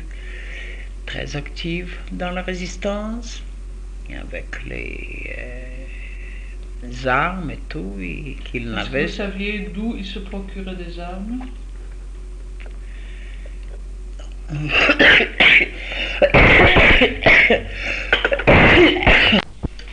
ne sais pas quoi.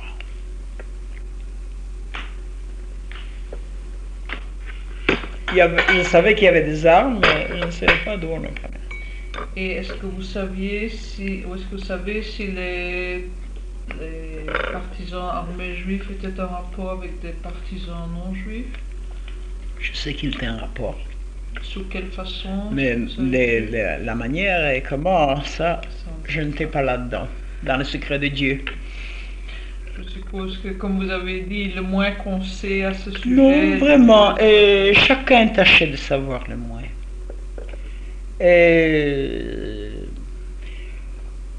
Je leur ai dit qu'ils peuvent me tuer et que je ne saurais pas leur dire plus, mais dans beaucoup de choses, je ne pouvais pas dire beaucoup de choses.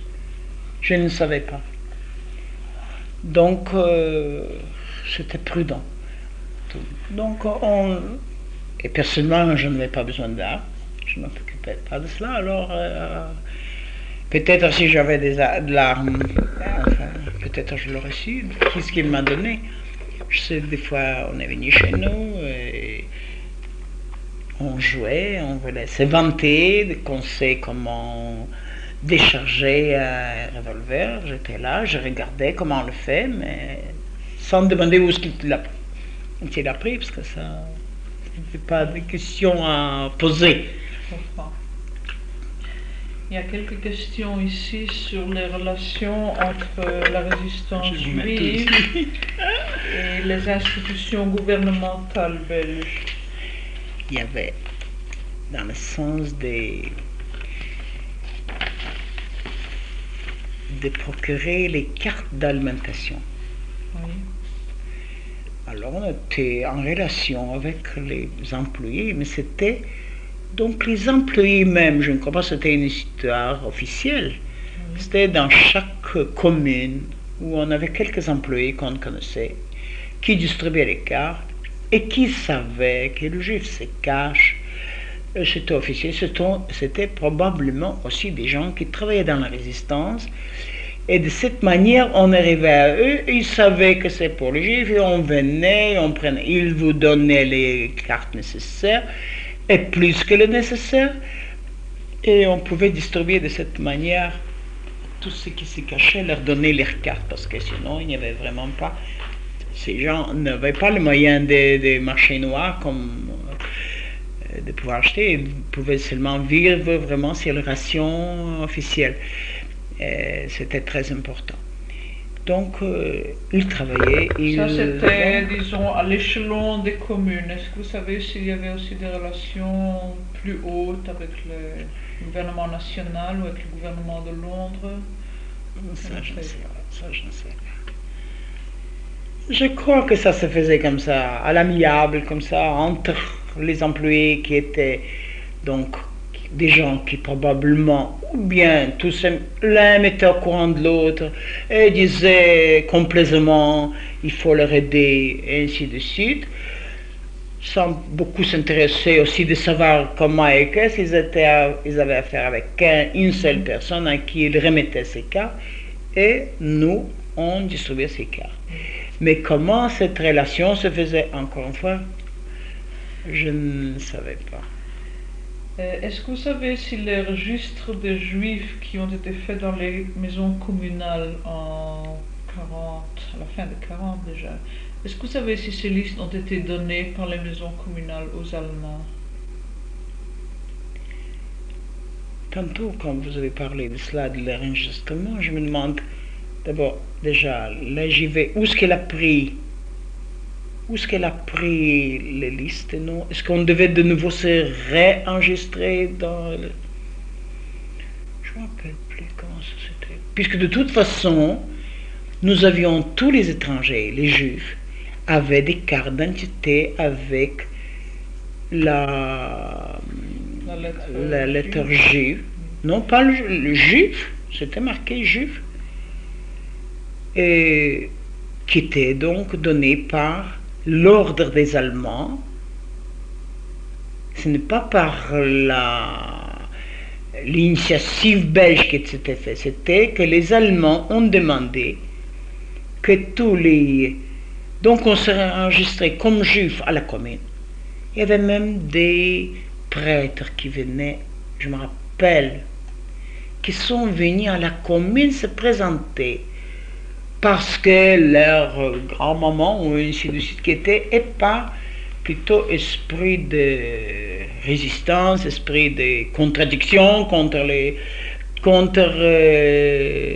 mais il y avait vraiment des gens baptisés parmi les prêtres. Certainement, mais ils n'avaient pas besoin de venir se enregistrer. Si, d'après les lois allemandes, ça va jusqu'aux arrières. Certainement, mais eux, par exemple, ont agi à leur propre gré. Si nous demandions à la population juive d'aller se faire enregistrer, ça n'arrivait pas à ces prêtres, notre propagande, n'est-ce pas? Oui. Donc je suppose, donc c'était la même, comment je dirais, dignité, si vous voulez, n'est-ce pas, qui agissait et qui était en somme comme un esprit de contradiction, parce que je ne comprends pas ces prêtres. Nous avons tous reçu notre carte d'identité étant... C'est enregistré comme juif, nous l'avons reçu donc avec cette mention juif. C'était 2 barres rouges et marqué juif. Donc maintenant, c'était par ordre des Allemands. Oui. Et les juifs, la plupart se sont enregistrés dans les communes et pour cela ont reçu leur carte avec la mention juif. Après, si la commune a remis les noms, et que de toute façon, comme vous dites, ils pouvaient avoir les noms, et si on est allé se faire enregistrer dans l'AGB, ça je ne sais plus si nous l'avons fait. Je ne me rappelle plus. Il faudra que je contrôle ça une fois encore en Belgique. Ça, maintenant, à propos des Allemands eux-mêmes, est-ce que vous avez connu des Allemands qui ont aidé? En Belgique, personnellement pas. Personnellement en Belgique pas. Est-ce que vous connaissez le nom d'Allemands qui ont particulièrement maltraité des Juifs en Belgique? Il y avait un certain, mais je ne saurais plus son nom. À la fin, quand moi j'étais au camp, il y avait un certain Franck. Mais avant, il y avait un autre. Je ne sais plus le nom. Il avait un chien. Ceux qui étaient avant nous racontaient que souvent il faisait sauter ce chien. Maline. Comment ça s'appelle? Vous ne savez pas, il y a le nom, un fameux nom. Oui. Avant ce Franck. Oui. Il paraît que ce Franck était déjà plus humain. Mais il paraît que le premier, non, je ne sais plus, il m'échappe. Sur B, quelque chose comme ça. Et il paraît qu'il maltraitait, il était très féroce. Il s'appelait pas Boden. Je ne me rappelle pas le nom. Je crois que Boden. Et puis c'était ce Franck. Il était le dernier. Maintenant, il y a quelques questions générales. Peut-être vous pouvez me donner de l'information. Est-ce que vous pourriez décrire brièvement l'atmosphère dans laquelle vous et vos connaissances ont vécu pendant toute cette période d'illégalité? Je veux dire, ce serait très difficile de donner l'atmosphère exacte par nous. Pourquoi? Nous avons dit toujours, si on nous prendra un jour, nous pourrons dire que nous avons vécu normalement jusqu'à la dernière minute. Nous, personnellement, notre petit groupe, c'est-à-dire ma belle-sœur, mon beau-frère, mon mari, ainsi de suite, on a vécu dans sa maison, plus ou moins, malgré toutes les restrictions, nous sommes permis d'être libres. On sortait après 8 heures quand on ne pouvait pas. On sortait dimanche dans tous les théâtres et après, je me rappelle, après la guerre, j'étais en Suède et j'ai lu un aperçu des théâtres en Belgique. Je peux être fier de dire que j'ai vu toutes les pièces. Mais parler d'une atmosphère pareille parmi les Juifs, c'est difficile. Ce n'était pas. Ce n'était pas. Parce que la plupart des Juifs étaient très bien cachés. On vécut toujours dans une crainte perpétuelle d'être prise parce que même dans les places les plus éloignées, les Allemands sont arrivés et beaucoup qui étaient pris de cette manière. Vraiment dans les campagnes, dans les Ardennes, parmi les vallons, comme ça, dans un petit patelin quelque part, on pouvait vivre tranquillement, plus ou moins encore que les Juifs. Moi, personnellement, je reconnaissais les Juifs, rien que leur expression des yeux. Quand je rentrais dans un tram, après 8 heures, il y avait dans les plateformes des trams, il y avait ces SFs avec leurs fameuses casques. Je me mettais devant et je me poussais parce que, soi-disant, j'aime bien sur la plateforme de rester à côté de la fenêtre. Donc, je me poussais si longtemps jusqu'à ce que je restais au coin côté de la fenêtre. Je trouvais cette attitude plus meilleure parce que du moment que je me pousse, donc je n'ai pas peur, donc on ne pense pas. Mais les autres, quand je voyais un Juif dans le tram, je le reconnaissais tout de suite. Il restait avec une telle peur dans les yeux qu'on pouvait tout de suite le reconnaître. Même que c'est une femme qui était très très teinte en blonde pâle, je pouvais la reconnaître rien que l'aspect de cette frayeur. Donc l'atmosphère générale, c'était une peur. Je connais un Juif qui était pris 7 mois caché. Dans le cul, je ne sais pas quoi. Un jour, il est venu dans la maroquinerie. Tout de même, il fallait vivre, il fallait un peu travailler. Il est venu en ville. Personnellement, je le connaissais, mais on me racontait. Et il est venu en ville. Et ce jour-là qu'il est venu, il était pris. Ce fameux Jacques qui avait un flair formidable de reconnaître les Juifs. Une fois, il paraît qu'on raconte qu'il a dit, toi, avec ta tête, comment tu fais? Je suis obligé de te prendre. Enfin, soi-disant que les autres il était toujours dans un taxi avec les autres gens de la Gestapo. Alors, le pauvre, il doit le prendre. Mais il le reprochait pourquoi lui, il se tourne avec une tête pareille. Mais il fallait une fois avec une tête pareille même, parce que pas tous les Juifs sont arrivés à avoir les moyens de vivre. Pas tous sont arrivés à avoir notre aide. Et donc, du moment qu'ils sont sortis, voilà, ils pouvaient être pris. Donc l'atmosphère générale, c'était la grande peur.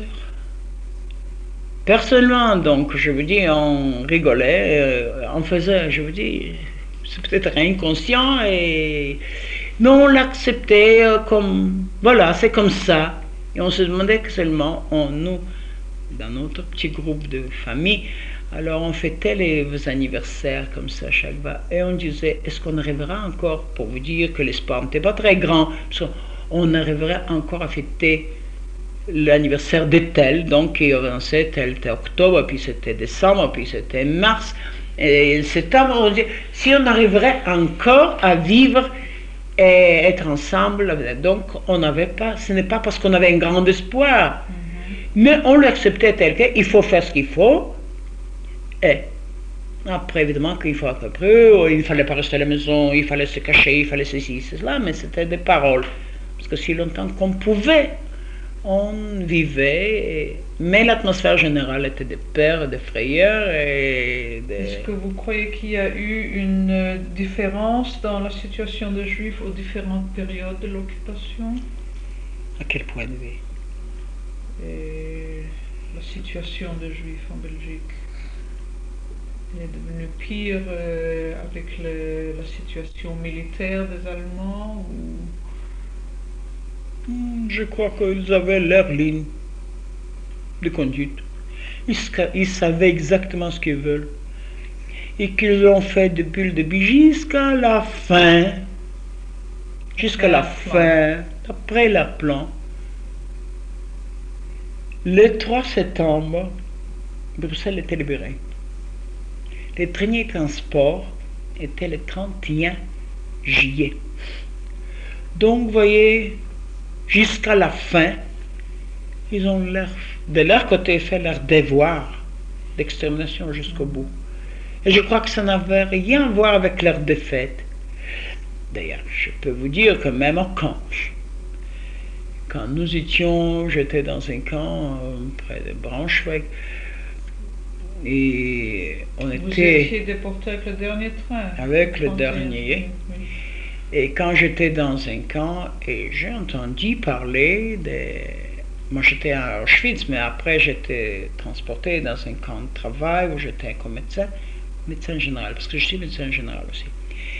Et 6 ans je travaillais dans la tuberculose, voie respiratoire. Et justement, j'avais la chance qu'on avait besoin, parce qu'on pouvait être médecin, ne rien faire à Auschwitz. Et je travaillais comme médecin, comme ça, général, dans un bloc avec les Hongariens.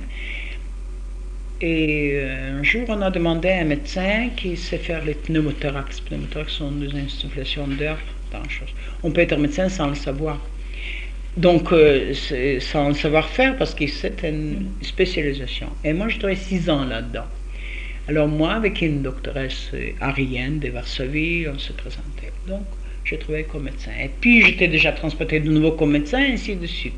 Je ne me suis pas fait annoncer comme médecin dentiste, parce que je me demandais qu'est-ce que je vais faire là. Et comme j'avais mon diplôme et tout ça, je me dis, je m'en débrouillerais. Et comme ça, je travaillais. Et on était évacués les 14 avril 44. 45. Bon, vous voyez bien comment ils sont encore transportés, les camps. Ça a pris 14, c'est-à-dire probablement, non, le 10 juillet probablement, je dois voir ça exactement, les dates, c'est marqué. Et 14. Maintenant, si ça marche comme il faut. Ça marche. Ça. Donc, je voulais dire quand même, là, dans ces conditions de camps, ainsi de suite, ils ont fait évacuer jusqu'à la dernière minute. Auschwitz était libéré le 20 janvier par les Russes. Ils ont quitté le 18 janvier. D'ailleurs, qui est-ce qui est resté en vie? La plupart qui sont partis qui sont évacués, il y avait 10 000, mais non, 10 000, je crois, morts. On appelait ça la marche des morts, cette évacuation d'Auschwitz. Et les squelettes, les musulmans, soi-disant, ceux qui ne pouvaient vraiment pas bouger, parce qu'on était certain qu'on va tout le monde exterminer, oui. Ceux qui restent. Donc ceux qui sont restés parce qu'ils ne pouvaient plus rien risquer. Ils savaient que partir, ils ne peuvent pas, ils n'ont rien à faire, et ils sont restés. Ceux-là sont restés en vie. Et c'est là qu'ils sont partis. Donc, pour 2 jours avant cette débâcle, ils l'ont fait encore comme ça. Donc, ils ont agi partout de la même manière. C'était une politique. J'étais comme médecin aussi dans le transport. Quand je suis venu dans mon wagon sanitaire, c'était 70 personnes dans ces wagons, qui étaient juste bons pour 40 wagons de bêtes. Et dans les autres, il y avait 130. Comme médecin, ce que j'avais comme fonction, je n'avais pas de médicaments, je n'avais rien. ce que je faisais pendant ces 12 jours de vacation, quand on était une fois resté 5 jours encerclé toujours déjà poussé par les Allemands, par les armées anglo-américaines. On était déjà, ils savaient, encerclés, et une fois on est resté dans une forêt pendant 5 jours. Et la seule chose qu'on avait, c'était pour donner de l'eau. Et ma fonction, j'allais avec un seau d'eau et je partageais. Et moi j'étais la dernière pour pouvoir le boire, parce on vous regardait à chaque goutte que je distribuais. Et voilà que on m'a demandé, dans mes autres wagons il y avait 130 personnes, et tout simplement on jetait d'ailleurs, nous sommes partis 5000 femmes, nous sommes arrivés 2000 femmes pendant 14 jours, vivantes en Suède. Donc, vous voyez, et parmi les hommes, c'était encore pire. Nous avons rencontré un groupe d'hommes, 10 000, je ne sais pas s'il y avait 3 000 qui sont restés vivants. Ça, c'était pendant la vacation. C'était une vacation de mort. Et malgré ça, ils nous tourmentaient, ils nous prenaient avec.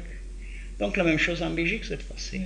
Donc, à la dernière minute, les considérations je crois que c'était plutôt, ils étaient encore plus désespérés, ils voulaient encore finir cette histoire de Juifs. Encore mieux et plus vite, au moins cette victoire. Ça avait l'air. Après, d'ailleurs, quand on l'apprend, alors on sait que c'était leur principale raison. Est-ce que vous saviez pendant la guerre s'il y avait une différence dans la politique des Allemands envers les Juifs en Belgique qu'envers les Juifs dans les autres pays? Nous ne savions rien. Nous ne savions rien de ça. Nous ne savions rien. Il faut dire que dans ces régions, quand après la guerre, j'ai lu, je me rappelle le premier livre que j'ai lu, c'est sur ce qui se passait. D'ailleurs, je savais déjà, on avait des rencontres dans les camps, personnellement, mais les d'autres qui n'avaient pas. Je rencontrais des enfants à Auschwitz et on parlait, enfin on a un peu appris déjà ce qui se passait en Pologne, parce que nous n'avions aucune idée de ce qui se passe. On savait qu'il y avait un ghetto, ça on savait, mais cette extermination à tel point, ces déportations, tout ça, on n'avait aucune idée. Malgré qu'on avait des rapports, je vous dis, mais de savoir théoriquement et de l'accepter, donc de comprendre, on ne l'acceptait pas. Je me rappelle quand j'ai lu le premier livre, c'était de Sutzkever, Wilner Goethe, et j'étais très très impressionné et émotionné. Et quand un camarade ici, à propos, était Shalir d'Israël, et je lui raconte, voilà que j'ai lu ce livre, il dit, quoi? Toi, tu t'émotionnes des histoires? Toi, tu dois lire des histoires pareilles? Je dis non, mais nous n'avons pas passé ça en Belgique. Parce que, ou bien on vous a transporté, ou bien il n'y avait pas de ghetto. Donc ceux qui sont cachés, plus ou moins, vous pouvez dire, c'est dur d'être caché, tout ça, mais c'est la vie. Chacun vivait dans sa petite famille, d'une autre manière s'est arrangé, tandis que le ghetto, c'est la vie de ghetto, dans ces conditions, comme elle était en Pologne, certainement nous, les Juifs, ni en France, ni en Belgique, ni en Hollande, ont vécu cette vie. Ou bien on était transportés, ou bien on a vécu caché, même caché, avec la peur d'être pris, comme on connaît l'histoire d'Anne Frank, n'est-ce pas? Mais de toute façon, si on avait les chances, on a tout de même vécu, et vivre même comme Anne Frank a vécu, c'est déjà un grand bonheur en comparaison de ce ghetto et de cette vie. Est-ce que vous aviez remarqué une différence entre la situation des Juifs de nationalité belge et les autres Juifs en Belgique? Au début, il y avait une histoire de Juifs allemands, oui, qui était mal vue par la population belge, pour commencer. Ils étaient considérés d'ailleurs comme les Juifs allemands parlaient que l'allemand. Ils ne pouvaient pas parler autrement parce qu'ils ne savaient que leur langue, mais c'était un reproche, c'était donc juif. Et qui parle allemand. Et un Belge ne pouvait pas entendre l'allemand. Je parle belge, mais il faut dire qu'en Belgique, il y avait une très grande collaboration. Ça, c'est une autre histoire. D'ailleurs, ceux qui sont venus me prendre avec un seul allemand de Gestapo. Un seul, le reste était belge. Alors, on dit, mais oui, tu es dans la SS, dans la formation des SS. Et si on parle, ce n'est que des Flamands. Chez moi, il y avait un de Namur, donc de Wallon, cœur de Wallonie, un de Namur. Donc il y avait une très grande collaboration parmi les Flamands étaient plutôt collaborationnistes en général, donc si on peut parler. Mais en général, les Belges, en général, donc encore une fois, comme Belges, n'aimaient pas les Juifs allemands parce qu'on ne les entendait que parler l'allemand. Et rien que se parler était déjà très désagréable pour eux. Donc, quelques nationalités peut-on encore parler en Belgique? Non, mais aussi si les juifs de nationalité belge étaient favorisés plus que les juifs étrangers. Par qui? En général, par les Allemands. Mais non, au début, les juifs belges n'étaient pas pris. Jusqu'à 43 septembre, et à Anvers.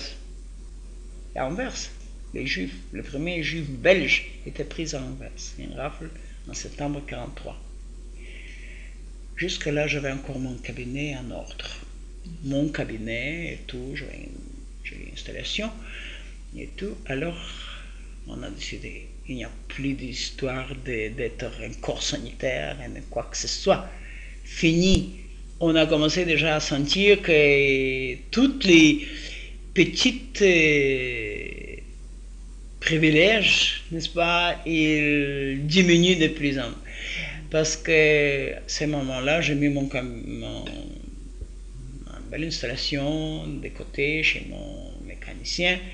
J'avais un cabinet dans le temps, pendant la guerre, je n'y suis plus allé, j'avais en province.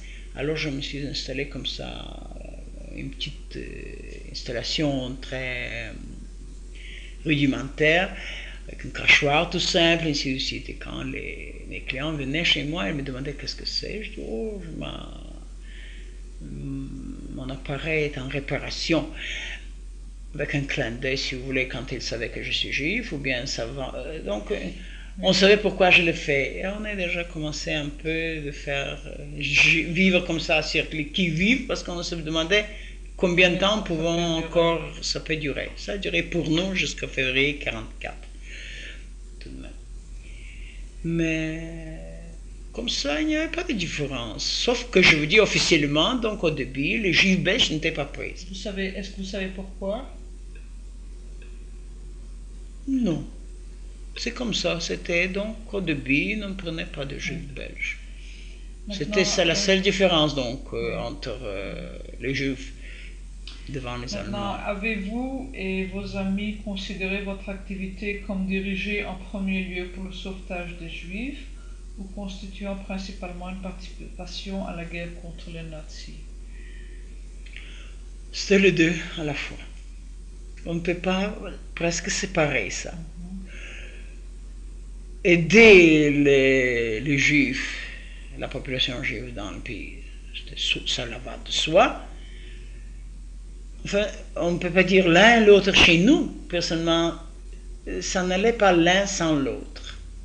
Donc, c'était...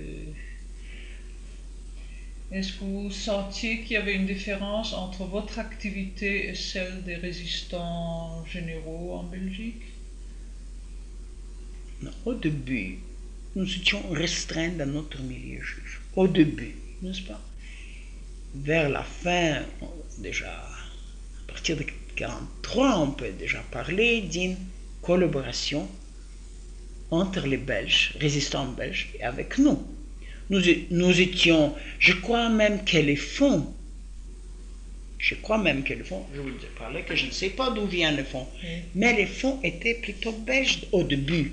Si après il y avait des fonds qui venaient de Suisse, de quelque manière, fonds juifs, alors au début c'était un fonds général que je crois qui était ensemble avec les Belges déjà, qui était un fonds belge.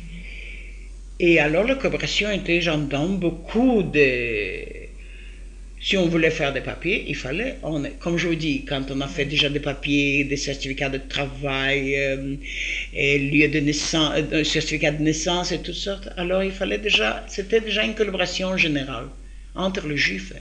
Mais nous, personnellement, nous fournissions cette aide pour la population juive, tandis qu'elle faisait ça de l'autre côté.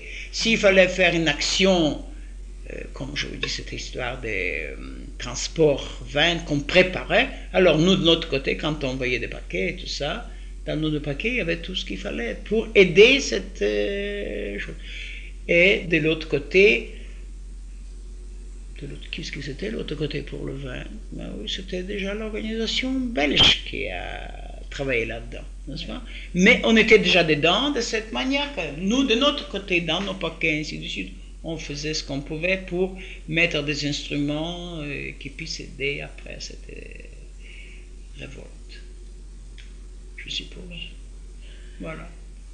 Je vous remercie beaucoup. Je ne savais pas que je en parlerais tant. Vous voyez. Non, Vous avez même répondu à presque toutes les questions. Non, je ne sais pas quand je regarde. Non, mais quelque chose à ajouter ou... Non, rien de spécial. Ce sont comme ça des petits épisodes. Ça. Il y avait un petit juif, un petit enfant, c'était un de mes clients. Un petit garçon qui était caché chez des catholiques. C'était un garçon formidable. Je ne sais pas ce qu'ils sont devenus. C'était des gens qui étaient de l'Allemagne, puis qui étaient de Danemark. Je ne sais pas comment ils sont venus en Belgique. Ou bien parce qu'ils étaient partis de l'Allemagne vers Danemark et puis ils sont venus en Belgique. Probablement comme ça. Mais c'était un petit garçon formidable. Je l'appelais petit juif. Il y a 3 ans, il lisait librement les journaux. Il était parti à la guerre et il a appris comme ça à demander les lettres et après comment on les fait, mais ensemble, il a commencé à lire par lui-même. Donc moi, je le connais déjà à l'âge de 5 ans.